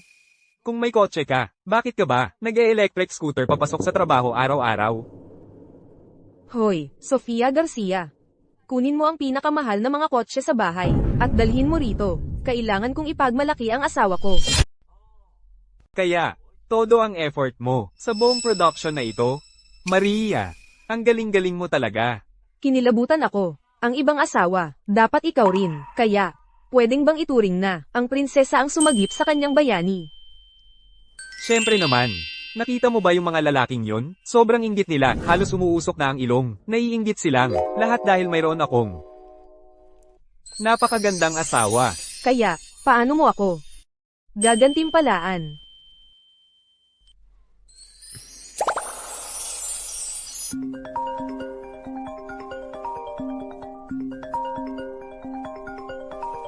Sana importante ito. Binibining Santos, nakapark pa rin ang mga sasakyan sa entrada. Ano ang gagawin natin? Simple lang yan. Hindi mo ba kayang ayusin?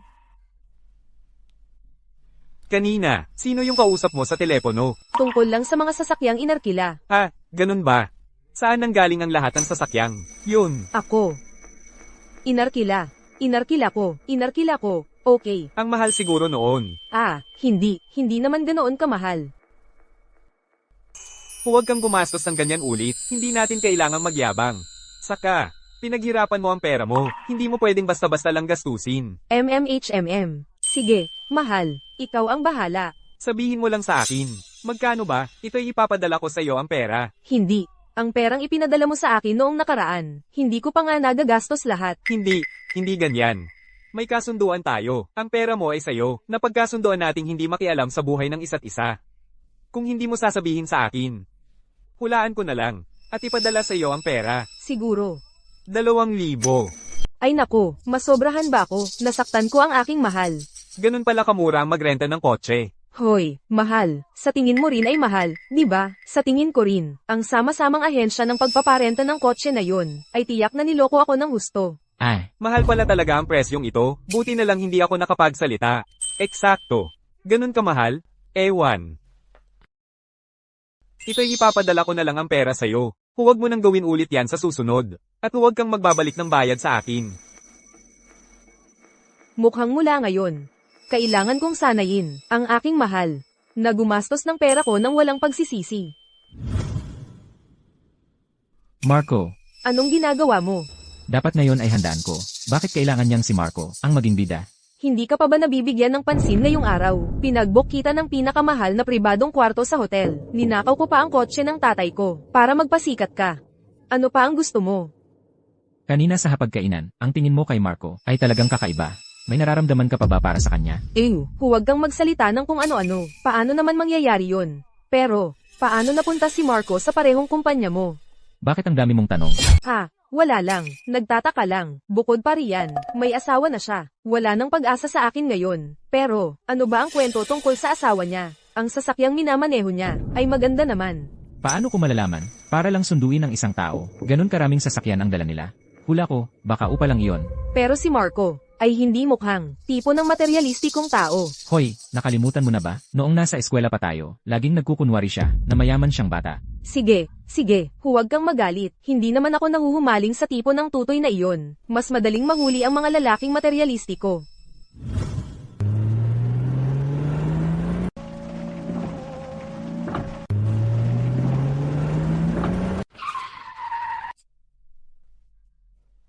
Ay, pasensya na. Ayos ka lang ba? Ano ba ang problema sa pagmamaneho mo? Marco, Ikaw pala. pasensya na. Marco, masyado akong nagmamadali. Okay ka lang. Okay lang ako. Kailangan mong maging mas maingat sa pagmamaneho mula ngayon. Kailangan kong pumasok sa trabaho. Hoy, sandali lang.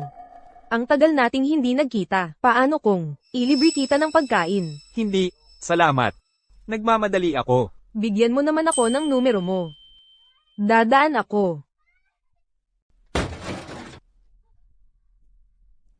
Bulag ka ba? Alam mo ba kung gaano kamahal ang kotse na ito? Makinig ka, Binibini. Ikaw ang nagpark sa gitna ng kalsada. Maria. Mabibigla si Marco dito. Alam mo ba kung gaano kamahal ang kotse na ito? Para sa kotse na ito na nabangga mo. Ang pag-aayos pa lang ay aabot sa 20,000 dolyar. 20,000 dolyar. Pero ang scooter ko ay nasira din. Yang electric scooter mong basura ay hindi man lang lumalapit sa kotse ko. Nakikita mo ba ang sasakyan mo? Nakatigil lang dyan na nakabukas ang makina. Walang ilaw na hazard. Sa gitna mismo ng kalsada. Gusto mo bang magpanggap na may aksidente para makapanghingi ng pera? Ikaw. Anong ikaw? Tumawag tayo ng pulis. Hayaan nating ang traffic cops ang bahala dito. Tatawag ng pulis. Tatawag. Ano ibig mong sabihin? Tatawag ng pulis. Kinuha ko lang itong sasakyan ng walang problem. Kapag nalaman ng tatay ko, magagalit na naman siya sa akin. Kaya ayaw mong tumawag ng pulis. Tama ba ako? Mahal. Gusto rin ba niyang magpanggap na may aksidente sa'yo? Ikaw ang nagpapanggap na may aksidente. Mahal. Ay, ikaw pala yung kahapon. Mukhang, hindi ka lang marunong magmaneho. Hindi ka rin marunong tumingin ng maayos. Hindi ba't, nakamamahaling sasakyan ka kahapon? Bakit ngayon, naka-electric scooter ka na lang? Sumusunod lang ako, para sa kalikasan, at low-carbon living. Sige na, mahal. Huwag mo nang sayangin ang oras mo sa kanya. Mahuhuli na tayo sa trabaho. Kung ayaw mong tumawag ng pulis, ayusin na lang natin ito sa sarili natin. Nagmamadali rin naman kami. Heto, 60 dolyar. Kunin mo at ipaayos mo ang sasakyan mo. 60 dolyar lang. Mahal, umalis na tayo. Sige, mahal. Kayong dalawa.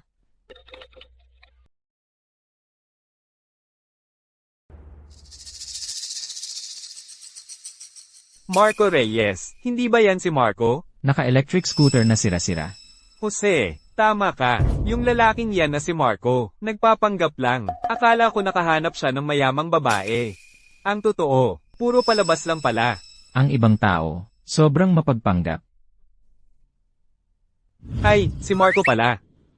Umupo ka. Sige, umupo ka. Hoy, Gusto mo ng tubig? salamat. May kailangan. Ka ba sa akin? Hindi mo naman talaga inakala na mayaman talaga siya, di ba? Kailan ko ba sinabi na mayaman ako? Tigilan mo na yan.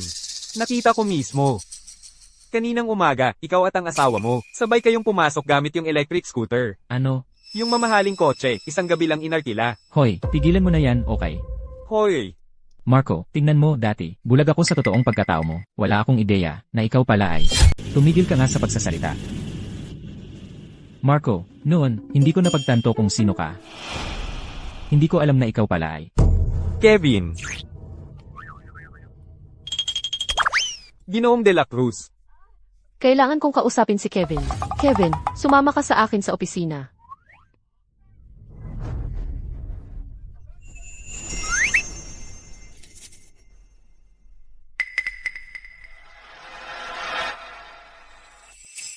Marco. Sabihin mo sa akin, alam ba ng asawa mo, nasa kumpanya, may ginang Evans na tumatakip para sa'yo? Anong kalokohan ang sinasabi mo?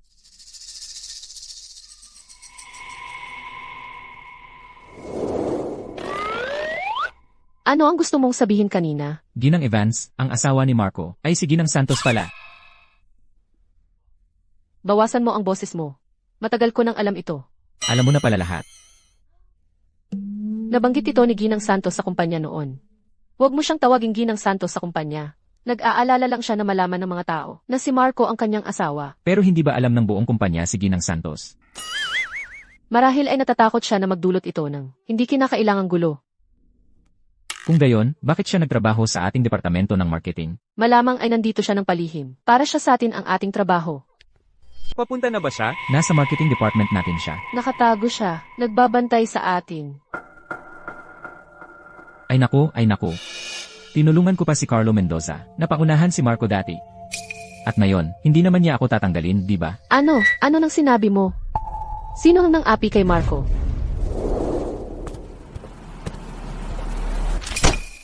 Marco, ikaw ba ang gumawa ng proposal na ito? Tama ba?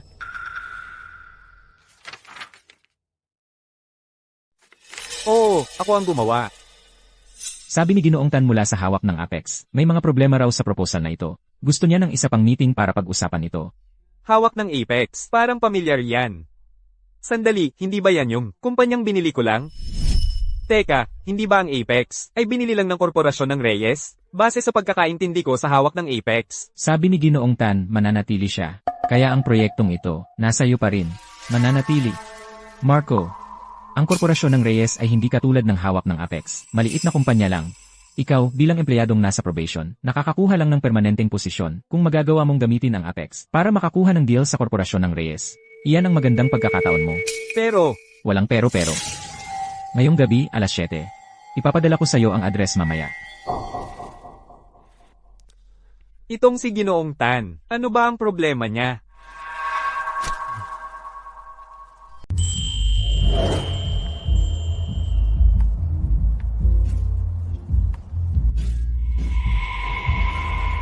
Dito ba tayo mag-uusap? Hindi pa ako nakakita ng ganyan, ikaw? Ito ang pinakamagandang videokehan sa buong lungsod ng Liwanag. Lahat ng pumupunta dito, Ay sobrang yaman o may malakas na impluensya, mga anak mayaman at sosyal. Nakapunta na ako dito dati, alam mo, malinaw na lugar ito para magsaya, hindi para pag-usapan ng mga kontrata. Ano ba talaga ang gusto ni Ginoong Tan dito? huwag ka nang magpahaba. Naghihintay si Ginoong Tan sa loob. Pigilan mo ang pagtingin-tingin. Huwag mong ipahiya ang Grupo Santos. Nakilala ko na si Ginoong Tan, ng ilang beses na. Malalaman ko kung ano talaga ang balak niya.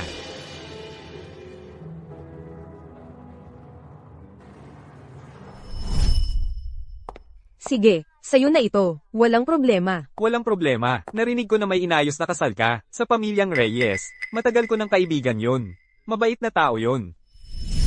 Anong inayos na kasal? May asawa na ako. Kailan ka pa nagkaasawa? Kakakasal ko lang. Ang bigla naman yan. Wala akong narinig na kahit ano. Anong pangalan ng asawa mo? Baka hindi mo siya kilala. Ang pangalan niya ay Marco. Ano ulit ang sinabi mong pangalan ng asawa mo? Parang nakita ko ang asawa ko. Mamaya na lang tayo mag-usap. Ang asawa ni Maria Santos. Bakit pareho ang pangalan niya kay Marco? Ginoong Tan, sige na, tagay na. At huwag mong kalimutan ang akin.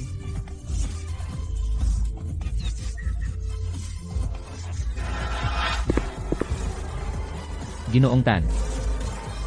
Ginoong Cruz. Pasensya na at nahuli ako. Huwag mo akong sisihin, ha?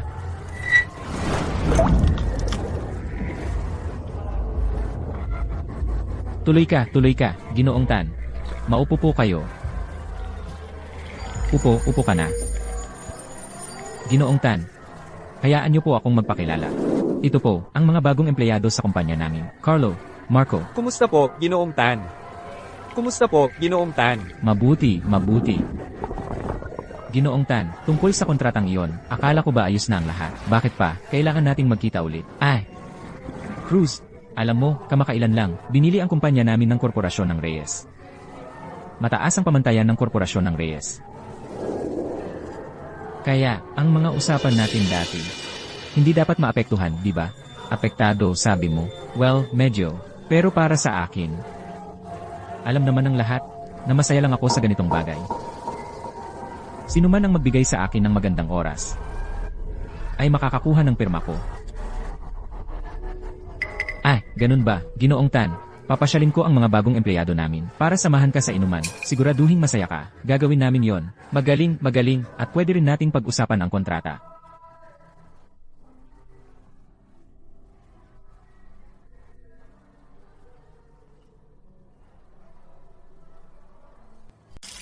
Jose, paano mo pinalampas na si Marco ang gumawa nito? Mag-isa sa deal na ito, kung maganda ang makuha ni Ginoong Tan, hindi ba siya ang kikilalanin? Kaya nga bago ka pa lang sa larong ito. Jose, ano ang ibig mong sabihin?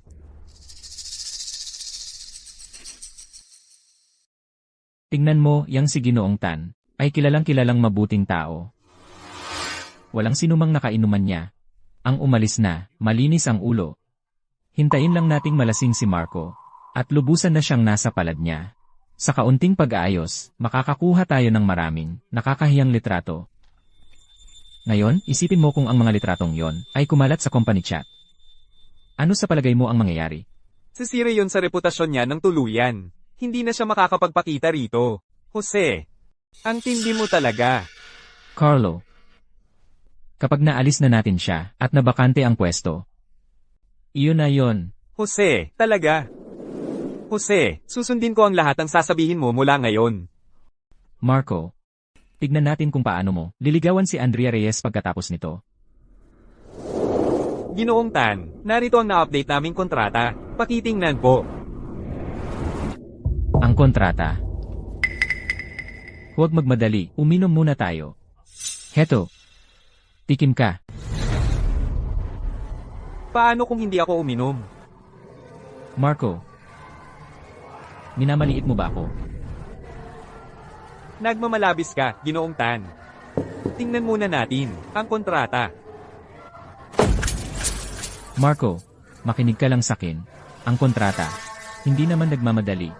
Uminom muna tayo ng maayos. Kung hindi mo iinumin to, parang sampal sa mukha ko yan. Sige na. Tagay na. At kung tatanggi pa rin ako? Kung hindi ka iinom, Kalimutan mo na ang pagpirma sa kontrata. anong karapatan mong pilitin akong uminom kasama mo?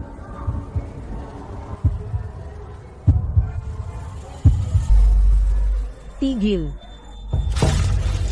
Nabasa mo ako? Tan. Dilat ang mga mata mo at tingnang mabuti. Alam mo ba kung sino ako? Wala akong pakialam kung sino ka. Papag-aralin kita ng leksyon ko. Ginoong Reyes, hindi ko talaga nakilala kayo. Hindi ko alam na kayo pala ito. Ako. Pasensya na. Nagkamali ako, hindi ko na ulitin. Nagkamali ka? Ang lakas ng loob mo. Anong karapatan mong gamitin ang pangalan ng korporasyon ng Reyes para manloko ng tao? Magsalita ka. Bakit mo ginawa to? Ginoong Reyes, alam mo, pagkatapos makuha ng hawak ng Apex, ng inyong korporasyon ng Reyes, natanggal ako sa trabaho. Akala ko, bago lumabas ang balita, ako lang, makakakuha ako ng kaunting benepisyo. Wala na akong ibang ginawa. Ginoong Reyes, pakiusap, patawarin mo na ako ngayon. Tanggal lang sa trabaho? Dapat ikulong ka. Marco. Wala akong ginawa talaga. Wala akong ginawa.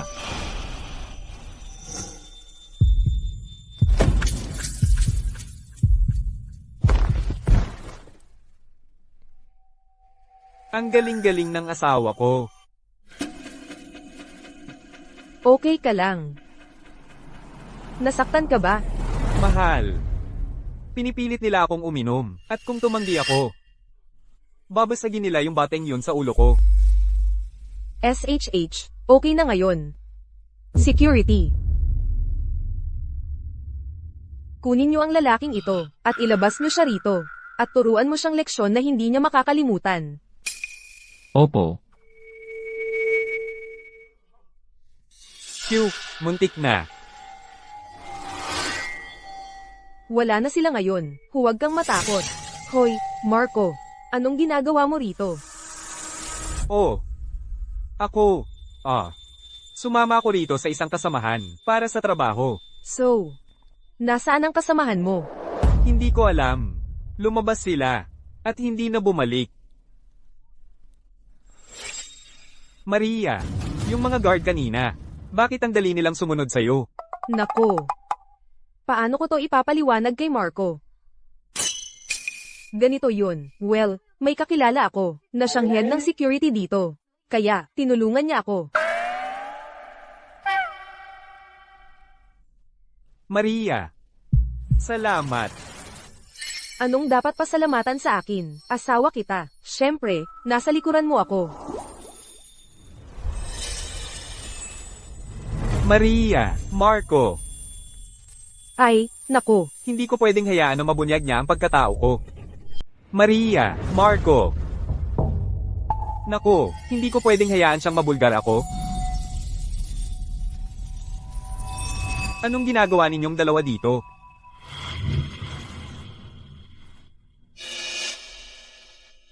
Kumusta po, Ginoong Jacobs? Bakit biglang formal? Hindi. Marco. Nandito ako, sa bahay ni Ginoong Jacobs, para mag-apply bilang janitor. Pinapanta niya ako sa kumpanya niya, para sa 2 araw na pagsubok. Ha? Oo. Kaya, Marco, anong ginagawa mo dito? Ginoong Jacobs, ako po yung nag-interview sa kumpanya ninyo noong isang araw. At hindi nakapasa, kaya nag-apply na lang ako sa Grupo Santos. Si Marco Reyes po. Hindi. Para saan mo kailangan ng trabaho? Galing ka sa pamilyang Reyes. Ginoong Jacobs. Sa totoo lang, mayroon akong kailangang iulat sa inyo. Hindi pa niya alam na ako ang tagapagmana ng mga Reyes. Huwag ninyo akong mabulgar. Ginoong Jacobs, ngayon lang, may nanggulo dito mismo sa lugar mo, nagmamataas, at nagpapakitang gilas. Pero, may pinadala na kami, para asikasuhin siya. Oo, tama. Sa dami ng pandaraya dito, dapat mong tawagan ng pulis. Sige, walang problema.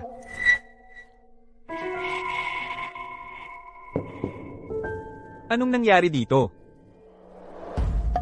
Siguro nung hinampus ko yung bote, nadapa siguro ako. Ginoong Jacobs. Nasugatan ng asawa ko. Iuuwi ko na siya. Asawa? Anong meron sa kanilang dalawa? Hindi ba tinutulan niya ang inayos na kasal? Ngayon, karga-karga pa siya?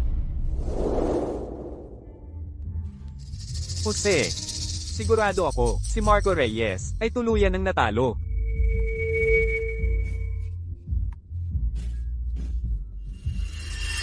Saan sila pumunta? Wala na sina Ginoong Tan at Marco Reyes.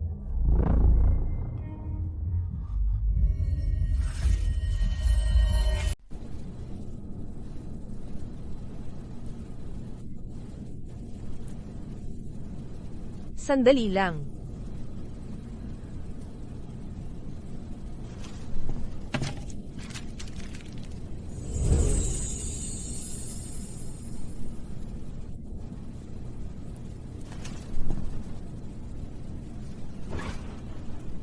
Maria, pasensya na. Kung hindi dahil sa akin. Hindi ka sana nasaktan ngayon. Ayos lang. Basta hindi ikaw ang nasaktan, walang halaga sa akin ang maliit na gasgas na ito. Mula ngayon, mas lalo pa kitang pagbubutihan. Sa totoo lang, hindi mo kailangang maging masyadong mabait sa akin. Balang araw, mapapagtanto mo kung gaano ako kaiba sa iniisip mo. Engot. Kahit isang araw ka lang na asawa ko, pagbubutihan kita. At saka, malalaman mo rin, na iba ako sa taong nakikita mo ngayon.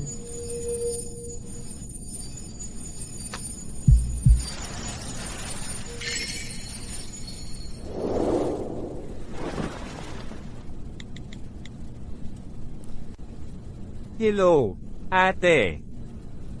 Gusto kong mabulok sa kulungan. Ang taong iyon. Ginang de la Cruz. Inatasan kitang bantayan si Marco. At ito ang nangyari sa pangangalaga mo. Nabigo ako bilang tauhan. Hindi ko inakala na may mangyayaring ganito. Tanong ko sa iyo. Sino ang kasama ni Marco kahapon? Bakit siya ang naiwan mag-isa? Si Carlo Mendoza. Sabay silang pumasok ni Ginoong Reyes. At mula noon, inaapi na niya ito. Kahapon, malamang naghahanap siya ng pagkakataon para makaganti. Carlo Mendoza, isa ka lang hamak na intern, at aatraso ka sa asawa ko. Ay naku, Ginang Santos. Mukhang may kausap na may alitan si Ginoong Reyes. Ginang Evans, hindi ako mismo makikialam. Alam mo naman ang gagawin, di ba? Naiintindihan ko. Marco Reyes, nasaan ang kontrata ng hawak ng Apex? Hindi ba't sinabi ko sa'yo kagabi, na ibigay mo sa akin ngayong gabi? Hindi ko natapos ang deal. Ano? Sinira mo ang kontrata. Bakit hindi mo natapos ang deal? Hindi ba dapat mas alam mo kaysa sa akin? Ikaw ang nagkamali. Anong kinalaman namin doon? Kagabi, bakit kayong lahat umalis?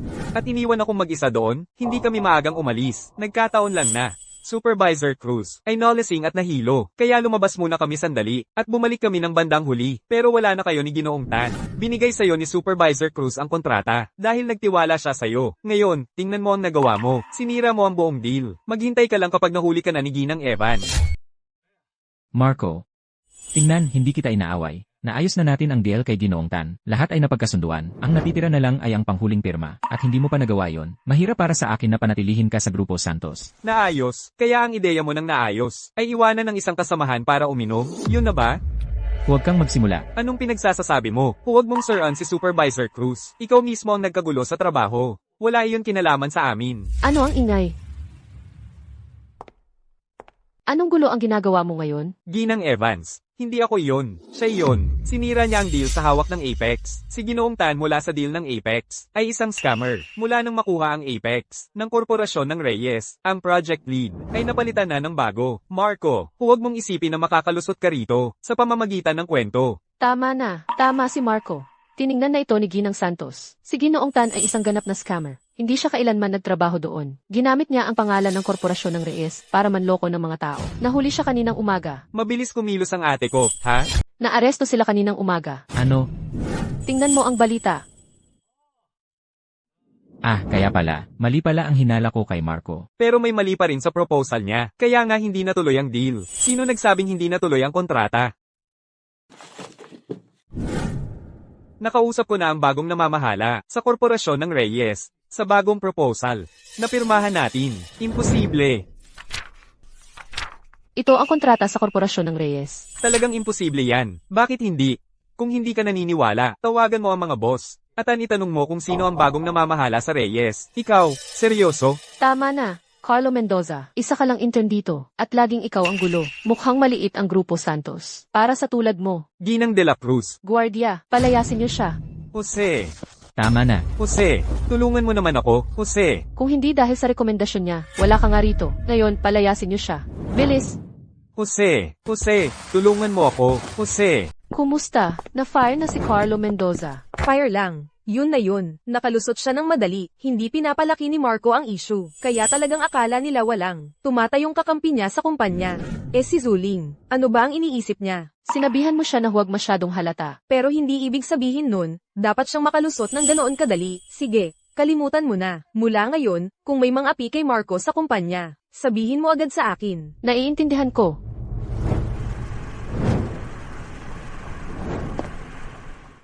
Tagapangulo Santos, ano ang dahilan ng pagpunta ninyo rito? Wala namang malaking bagay. Nandito ako para bisitahin ang anak kong babae. Nasaan si Maria? Si Ginang Santos ay... Nasaan na ang mahal ko? Bakit wala pa siya rito? Mahal. Anong ginagawa mo? Tatay, Sino ang hinahanap mo? Hinahanap mo ba ang manugang mong lalaki? tatay, anong ginagawa mo rito? Dumating ako para makita ang manugang kong lalaki. Nasaan siya? Huwag mo siyang takutin. Anong ginawa ko? Paano ko siya matatakot? Tatay, huwag mong isiping hindi ko alam. Ano ba ang gusto mong gawin? Gusto mo lang akong pakasalan sa, anong pangalan niya? Ang bunsong anak ng pamilya Reyes, di ba? Anak, ano bang pinagsasasabi mo? Ano nang ibig mong sabihin ng ianak? Palayaw niya yon. Anak ang tawag sa kanya. Wala akong pakialam kung anak man o ano pa yan. Tatay, ang suot mo ay hindi talaga bagay para makipagkita sa kanya. Sige na, alis na tayo. Tatay, dadalhin kita kumain. CJ. Ayos, hindi na tayo makikipagkita sa kanya. Ano? Natatakot ka bang? Matakot sa'yo ang magiging asawa mo? Hindi. Pangkaraniwang lalaki lang siya, isang malaking CEO na tulad mo, ang pumunta sa kumpanya. Kung malaman niya na ang babaeng pinakasalan niya ay ang CEO ng Grupo Santos, gaano kaya kitapat yun? Kapag nalaman mo mamaya na ang lalaking pinakasalan mo ang siya, na inayos para sa'yo ng tatay mo noong bata ka pa, ikaw naman ang matatakot. CJ, gets ko, sasarhan ko ang bibig ko. Na pala, kapag may oras ka, kumain ka kasama niya. Anyayahan ko siya sa hapunan. Ano ba ang balak mo? Kain lang, yun lang. Ano pa ba ang pwedeng iplano ko? Tatay, hindi pa gaanong katagal, pinipilit mo akong pakasalan, ang bunsong anak ng pamilya Reyes, at pumasok sa isang inayos na kasal sa mga Reyes. Bakit biglang nagbago? Kasal ka na ngayon, hindi naman pwedeng magdiborsyo ka na lang. Alam ko na, ikaw ang pinakamagaling, tatay. Hindi ba yan ang asawa ni Marco Reyes? Sino yung matandang lalaking kasama niya? Sa totoo lang, kung maging totoo ang pekeng kasal na ito, at manatili si Marco bilang asawa ko, hindi naman masama. Maria, maging tapat ka sa matanda mong ama. Tungkol kay Marco, ano ba talaga ang iniisip mo? Sinusubukan mo lang bang pasayahin ang matanda mong ama? O talagang gusto mo siya? Tatay, may asawa na ako. Paano pwedeng peke yun? CJ, edi ipakilala mo siya sa akin minsan.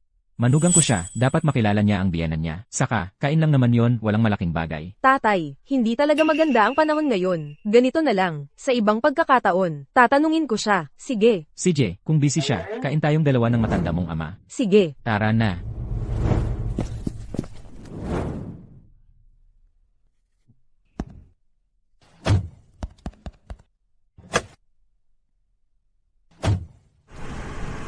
Marco Reyes. Magkamukha talaga kayong mag-asawa, ano?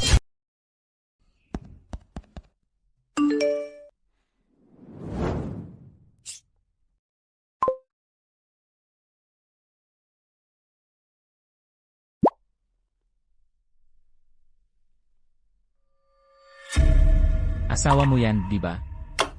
Wala kang pakialam. May nakita lang ako, yung asawa mo kasama ang isang mayaman. Mukhang magkasundo na sila. Tapos, sabay silang sumakay sa isang kotse. At ang kotse na yon, mahigit 200,000 dolyar ang halaga. Supervisor Cruz, ano ba ang gusto mong sabihin? Nag-aalala lang ako para sa'yo. Tingnan mo, maraming babae ngayon. Ang gumagamit ng pera ng magulang para makapag-asawa ng lalaki. Kunwari mayaman, impossible. Hindi gagawin yan ng asawa ni Marco. Sabi ko lang, tigilan mo yan. Kung magpapatuloy ka, ikaw ang matatanggal sa trabaho. Supervisor Cruz, ako ang pinakakilala sa asawa ko, kaya huwag kang mag-alala. CJ, sige, hindi na ako makikialam. Marco, Hindi gagawin yan ni Tanya. sagutin mo ako kay Ginoong de la Cruz. Kailangan kong lumabas. CJ.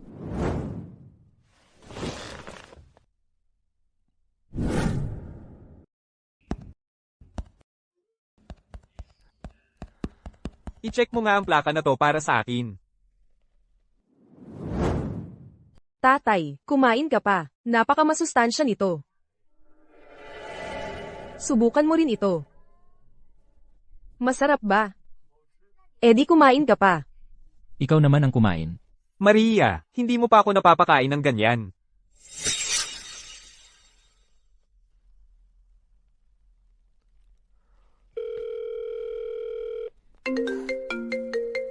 Sino yun?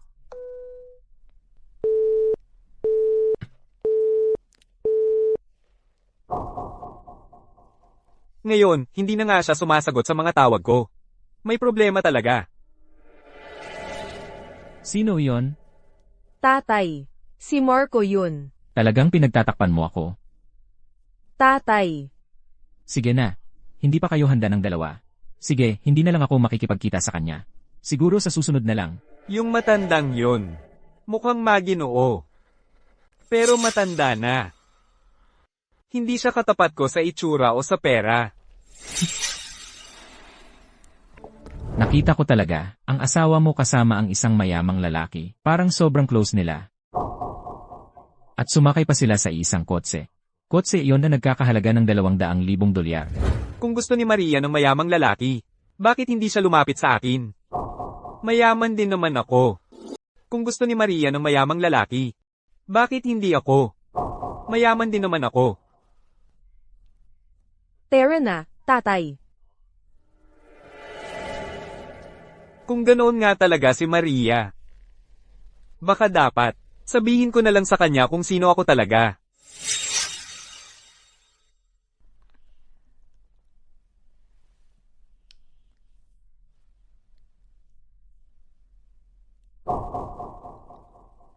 Hindi ba't ito ang bracelet ko? Paano ito napunta rito? Magandang umaga. Hoy, nakita mo ba yung bracelet na naiwan ko rito? Bracelet? Anong bracelet? Wala namang ganoon dito. Gagawa ako ng almusal para sa'yo.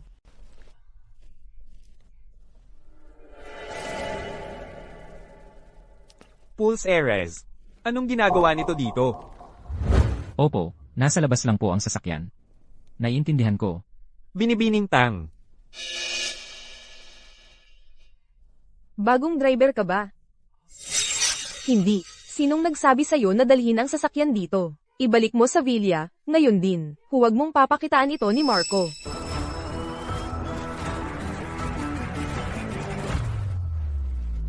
Maria, Marco, nakita mo ba ang sasakyan ko? iyon lang ay. Ang sasakyan para sa kasal sa kabilang bahay. Umalis na ito. May balita na ba tungkol sa kotse na pinahanap ko sa'yo? May update na ba? Halos nakuha na. Meron na yan para sa'yo bukas sa pinakamalapit. Anong nangyari? Bakit ang lungkot ng mukha mo? Wala talagang pumapabor sa akin kani-kanina lang. Gusto kong gawin ang aking superpower move para mapangiti si Tanya Santos.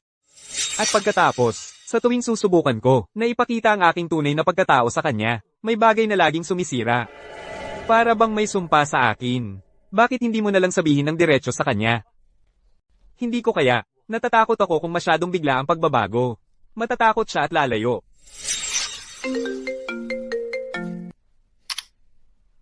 Sige, gets ko. Marco, may nangyari sa kumpanya ko. Kailangan kong bumalik. Sige. Marco Reyes, maging matapang ka. Pumunta ka doon at magtanong. Kumusta, Ginoo? Ikaw ba? Kilala si Tanya Santos? Tungkol saan ito? Maaari ba akong magtanong? Ano ang relasyon mo sa kanya? Bakit ko sasabihin sa'yo? Ako ang asawa ni Tanya Santos. Talaga? Bakit kaya ako? Hindi pa narinig na nabanggit ka niya. Nakita mo? Hindi niya nga kayang sabihin sa iyo ang totoo. Isang old money tycoon na tulad mo, ay maaaring magkaroon ng kahit anong babae ang gusto mo. Bakit pipilitin ng isang tao na hindi ka mahal? Hahaha. Tatay, ano ang pinag-uusapan ninyong dalawa? Maria, Binan, Marco, anong ginagawa mo rito? paano kung sasabihin kong dumadaan lang ako? Maniniwala ka ba? Ginoo, ako. Siguro dapat na akong umalis. hindi, huwag kang umalis. Sa wakas nakilala na kita. Manatili ka naman para kumain. Hindi mo ba sinabi sa akin, ang tatay mo, ay nakatira sa labas ng bayan? Bigla na lang siyang sumulpot. Wala akong ideya, hindi ako nakapagsabi sa iyo. Anong pinag-uusapan ninyong dalawa? Wala talaga. Marco, narito ang tatay ko. Hindi ba dapat tayo magpanggap ng kaunti para hindi mahayag ang totoo natin? Marco, at ito, ang tatay ko. Tatay, at ito, si Marco. Kumusta, Ginoo? Huwag mo akong tawagin Ginoo. Tatawagin mo akong tatay. Gusto kanyang tawaging tatay. Ano? Tatay. Ayan, anak.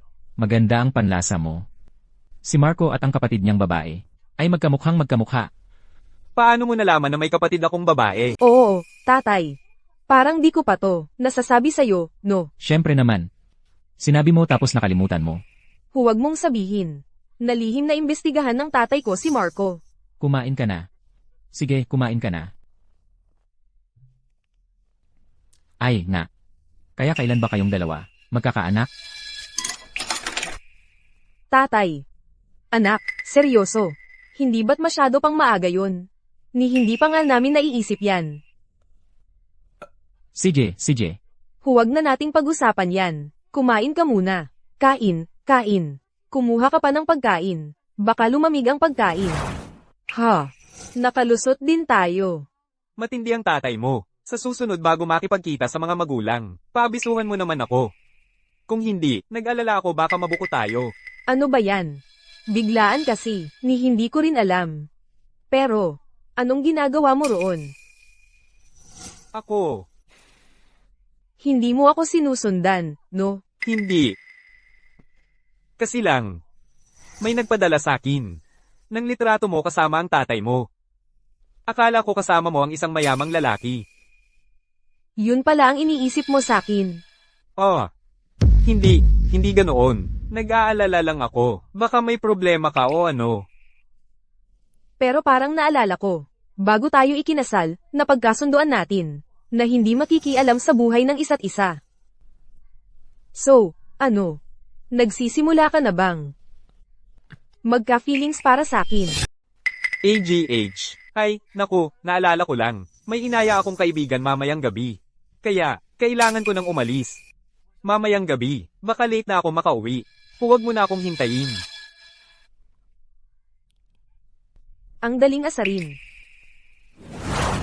Nandito na ako. Mason. Alam mo ba, pag alis mo kanina, hulaan mo kung sino ang nakasalubong ko. Sino? Nakasalubong ko yung lalaki, yung nagyaya kay Maria Santos na kumain, yung mas matanda. Gusto mong hulaan kung sino siya? Sino siya? Siya ang ama ni Maria Santos. Ang sarili kong biyenan. Ha ha. Hoy, anong pinagtatawanan mo? Walang anuman. Kumusta na ang investigasyon mo? Anong investigasyon? Alam mo na, ang anak na babae ng pamilya Santos, si Maria Santos. Kilala mo siya, di ba?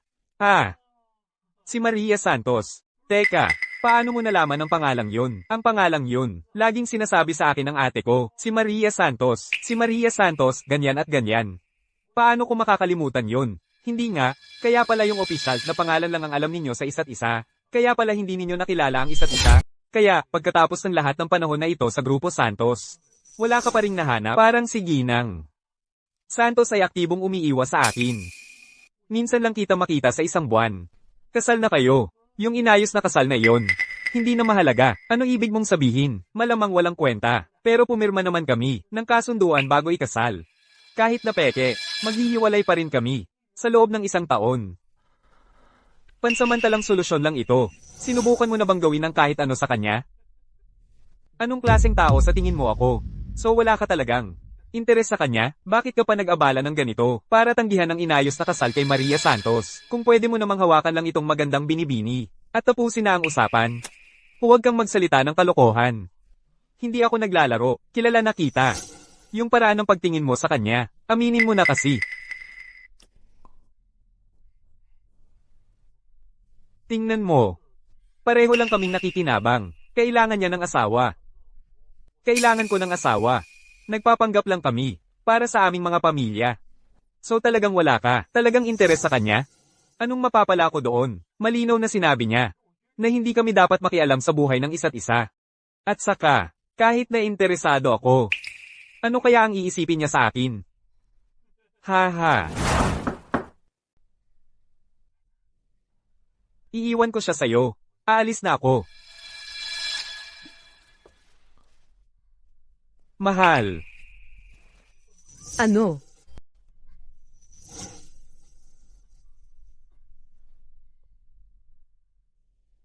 Anong nangyari at uminom ka ng ganyan?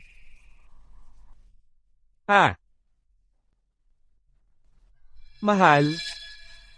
Anong problema? Nandito ako. Sino ba ang mag-aakala na ang lalaking ito ay napaka-cute pala kapag lasing?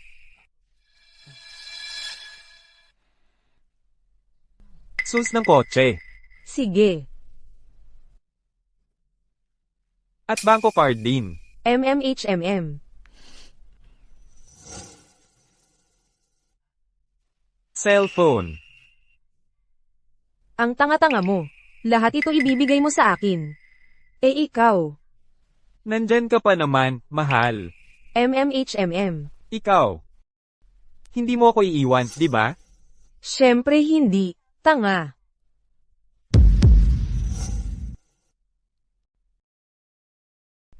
Bakit ka nandito? Anong ginawa mo kagabi? Talagang hindi mo naalala. Ako, hindi ko naalala. Wala naman akong ginawang masyadong masama, di ba? Ikaw na ang mag-isip. Oh, Marco, hindi naman siguro ako naging ganoong klaseng gago, di ba? Naabuso ko ba siya habang lasing ako? Maria, ako ay. Sige, binibiro lang kita. Tingnan mo, kagabi, walang nangyari. Isang tunay na Ginoo ang trito mo. Nag-aalala lang ako baka magkasakit ka sa ininom mo. Kaya pumunta ako para tingnan ka. Ah, ganun ba? Ang weird. Bakit parang medyo nanghihinayang pa ako? Sige, maligo ka na. Sige. Hoy, cellphone mo. Anak, Isang buwan na mula nang ikasal kayo. Anak, ang cute pala ng nickname na yan. Ang cute talaga. Tatay, huwag mong isipin na hindi ko alam ang pinaglalaroan mo. Gusto mo lang akong pakasalan ang tinatawag na bunsong anak ng pamilya Reyes. O anak, o kung ano paman. Anong ibig mong sabihin, anak? Yan ang childhood nickname niya, anak ang tawag. Ay, wala akong pakialam kung anak o ano paman yan. Sinasabi mo ba sa akin na si Marco Reyes? Ang bunsong anak ng pamilya Reyes. Hoy, Marco. Narinig mo na ba ito? Sa susunod na buwan, ang kumpanya ay magdaraos ng pitch competition. Sasali ka ba? kung wala akong mabalitang anuman sa madaling panahon, tungkol sa anak na babae ng pamilya Santos, malamang wala na ako rito sa susunod na buwan. Obligado ba ito? Hindi naman eksakto. Pero narinig ko na ang unang premyo ay 20,000 dolyar. At sa pagkakataong ito, lahat ay boto na hindi nagpapakilala. Magandang pagkakataon ito para mapatunayan mo ang sarili mo. Parang, medyo kawili-wili. At sa pagkakataong ito, walang qualifications or restrictions. Perpektong pagkakataon ito para magkaroon ka ng pangalan. Pero, ang mananalo ay malamang na mabilis na ma-promote. Susubukan ko. Sasali rin si Supervisor Cruz. Pero sa tingin ko, mas malaki ang tsansa mo. Hoy. Supervisor Cruz, ano nang pinag-uusapan nyo? Sasali ka rin? Hindi naman mabigat ang workload ko. Kaya wala namang masama kung susubukan ko. Hindi mabigat. Ibig sabihin tamad ka, walang pagsisikap. Puntahan mo at asikasuhin ang mga file sa desk ko. Simula nang umalis si Carlo, wala nang lumalaban para sa kanya. Ang Supervisor Cruz na yon, lalong nagiging makipot ang isip niya. Marco, Dapat ka nang maghanda. Babalik na ako sa trabaho. salamat.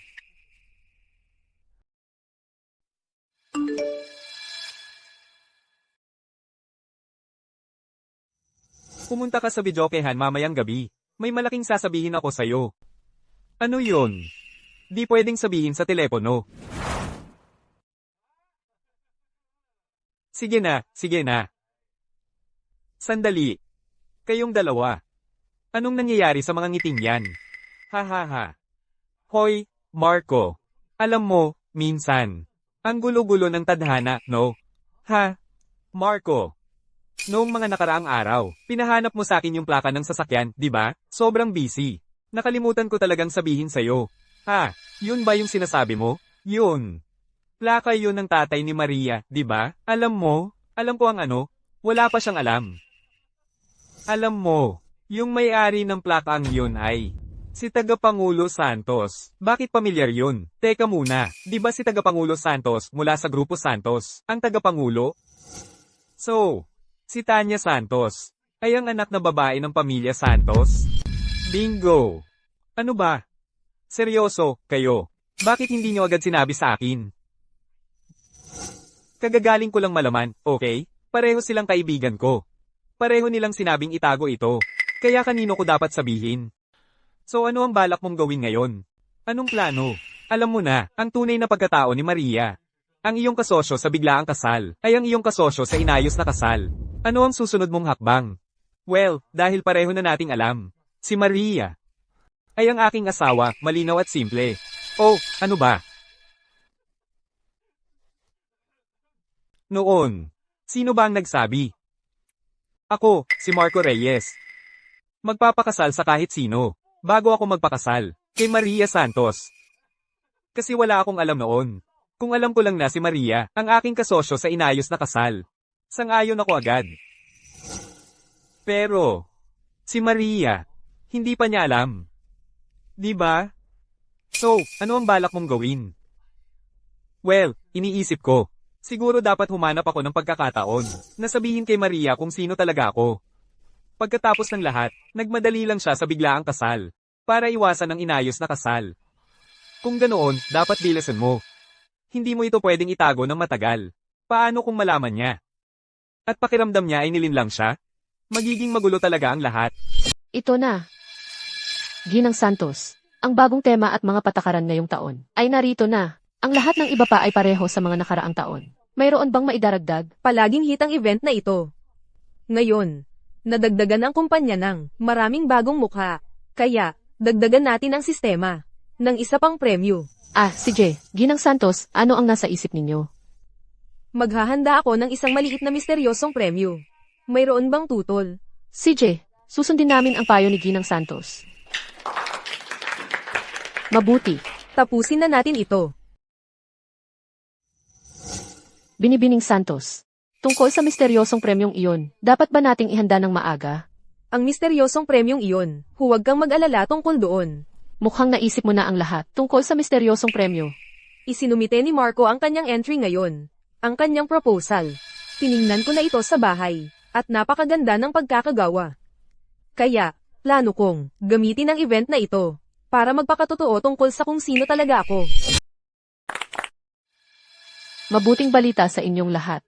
Ipinahayag ni Ginang Santos sa meeting na para sa proposal competition ngayong taon. Bukod sa karaniwang premyo, may personal siyang inihandang, espesyal na regalo. Regalo mula mismo kay Ginang Santos. Milyon-milyon ang halaga niyan siguro. Sige, magtrabaho na tayong lahat.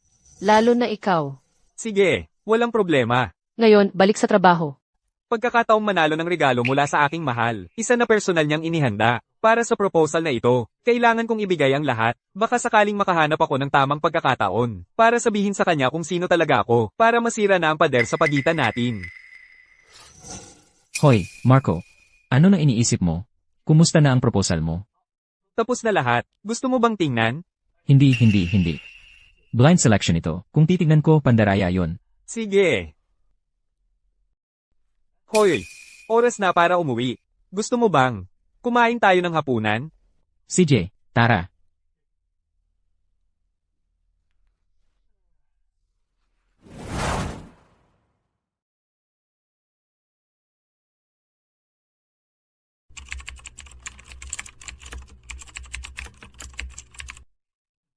Marco Reyes, hanggat nandito ako, akin ang unang pwesto. Wow, gabi na. Nagtatrabaho ka pa, mahal. Malapit nang matapos. Maniwala ka sa akin, mahal. Matibay na matibay ang proposal mo. Teka, sinusubukan bang bigyan ako ng espesyal na treto ng asawa ko? Kung ganoon, mas kailangan kong magsikap pa. Ayokong isipin ng mga tao na pangit ang taste ng asawa ko. Sa sinabi mo, lalo akong naging kumpiyansa. Kung gagantimpalaan mo ako ng kaunti, perpekto na. Bakit ang sipag mo ngayon? Lumaki na ba ang aking maliit na tutoy? Magpatuloy ka. Lahat, makinig kayo. Ngayon ang huling araw para magpasa ng inyong mga proposal. Kung hindi mo pa naipasa ang iyo, gawin mo na ngayon. CJ, talagang hindi. Hindi ko hahayaang nakawin ni Marco ang atensyon sa akin.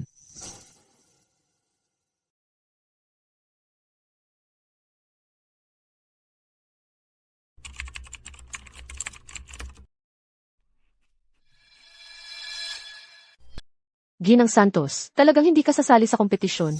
Dahil nakita ko na ang ilan sa mga gawa ng mga kalahok para maging patas sa lahat. Hindi na ako sasali sa isang ito.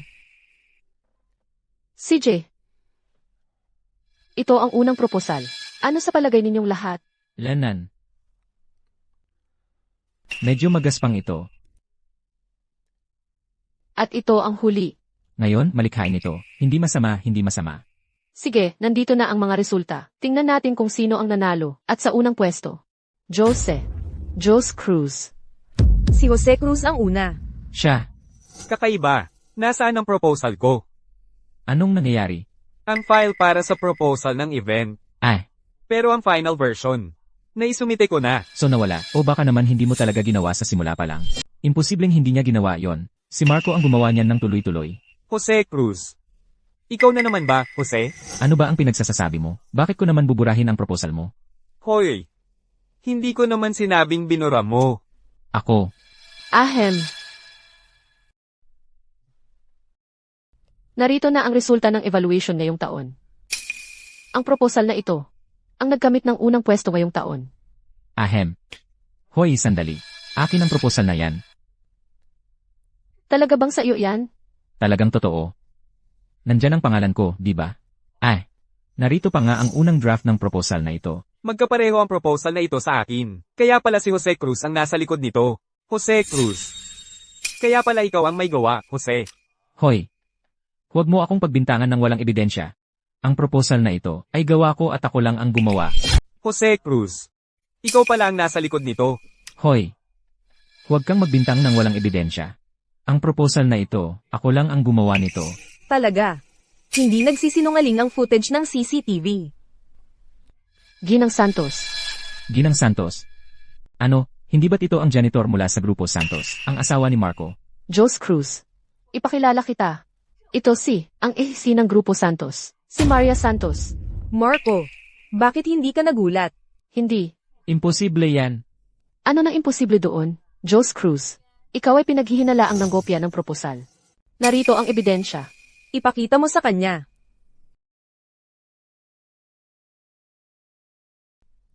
Aray. Ginang Santos, nawalan ako ng ulo sandali. Patawarin mo na ako ngayon lang. AGH. Ginang Santos, nagkaroon ako ng sandali ng kahinaan. Pakiusap, bigyan mo lang ako ng isa pang pagkakataon. Hayaan mong linawin ko ang isang bagay. Sa Grupo Santos, zero tolerance kami sa pagnanakaw, at iyon ang pasya, mga gwardya. Ilabas siya rito, ngayon din. Teka, Ginang Santos, pakiusap, hindi ko na ulitin, pangako. Hindi siya galit, dahil tinago ko ang tunay kong pagkatao, di ba? Mahal. Ang galing.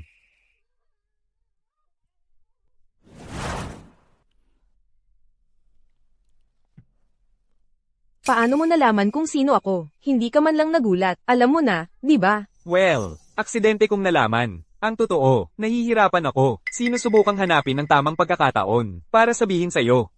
Maglalahad sana ako ngayon. Pero nasira iyon. Anong irony? Kaya ang kasosyo ko sa biglaang kasal, ay ang kasosyo ko pala sa inayos na kasal. Siguro talagang tayo. Ang para sa isa't isa.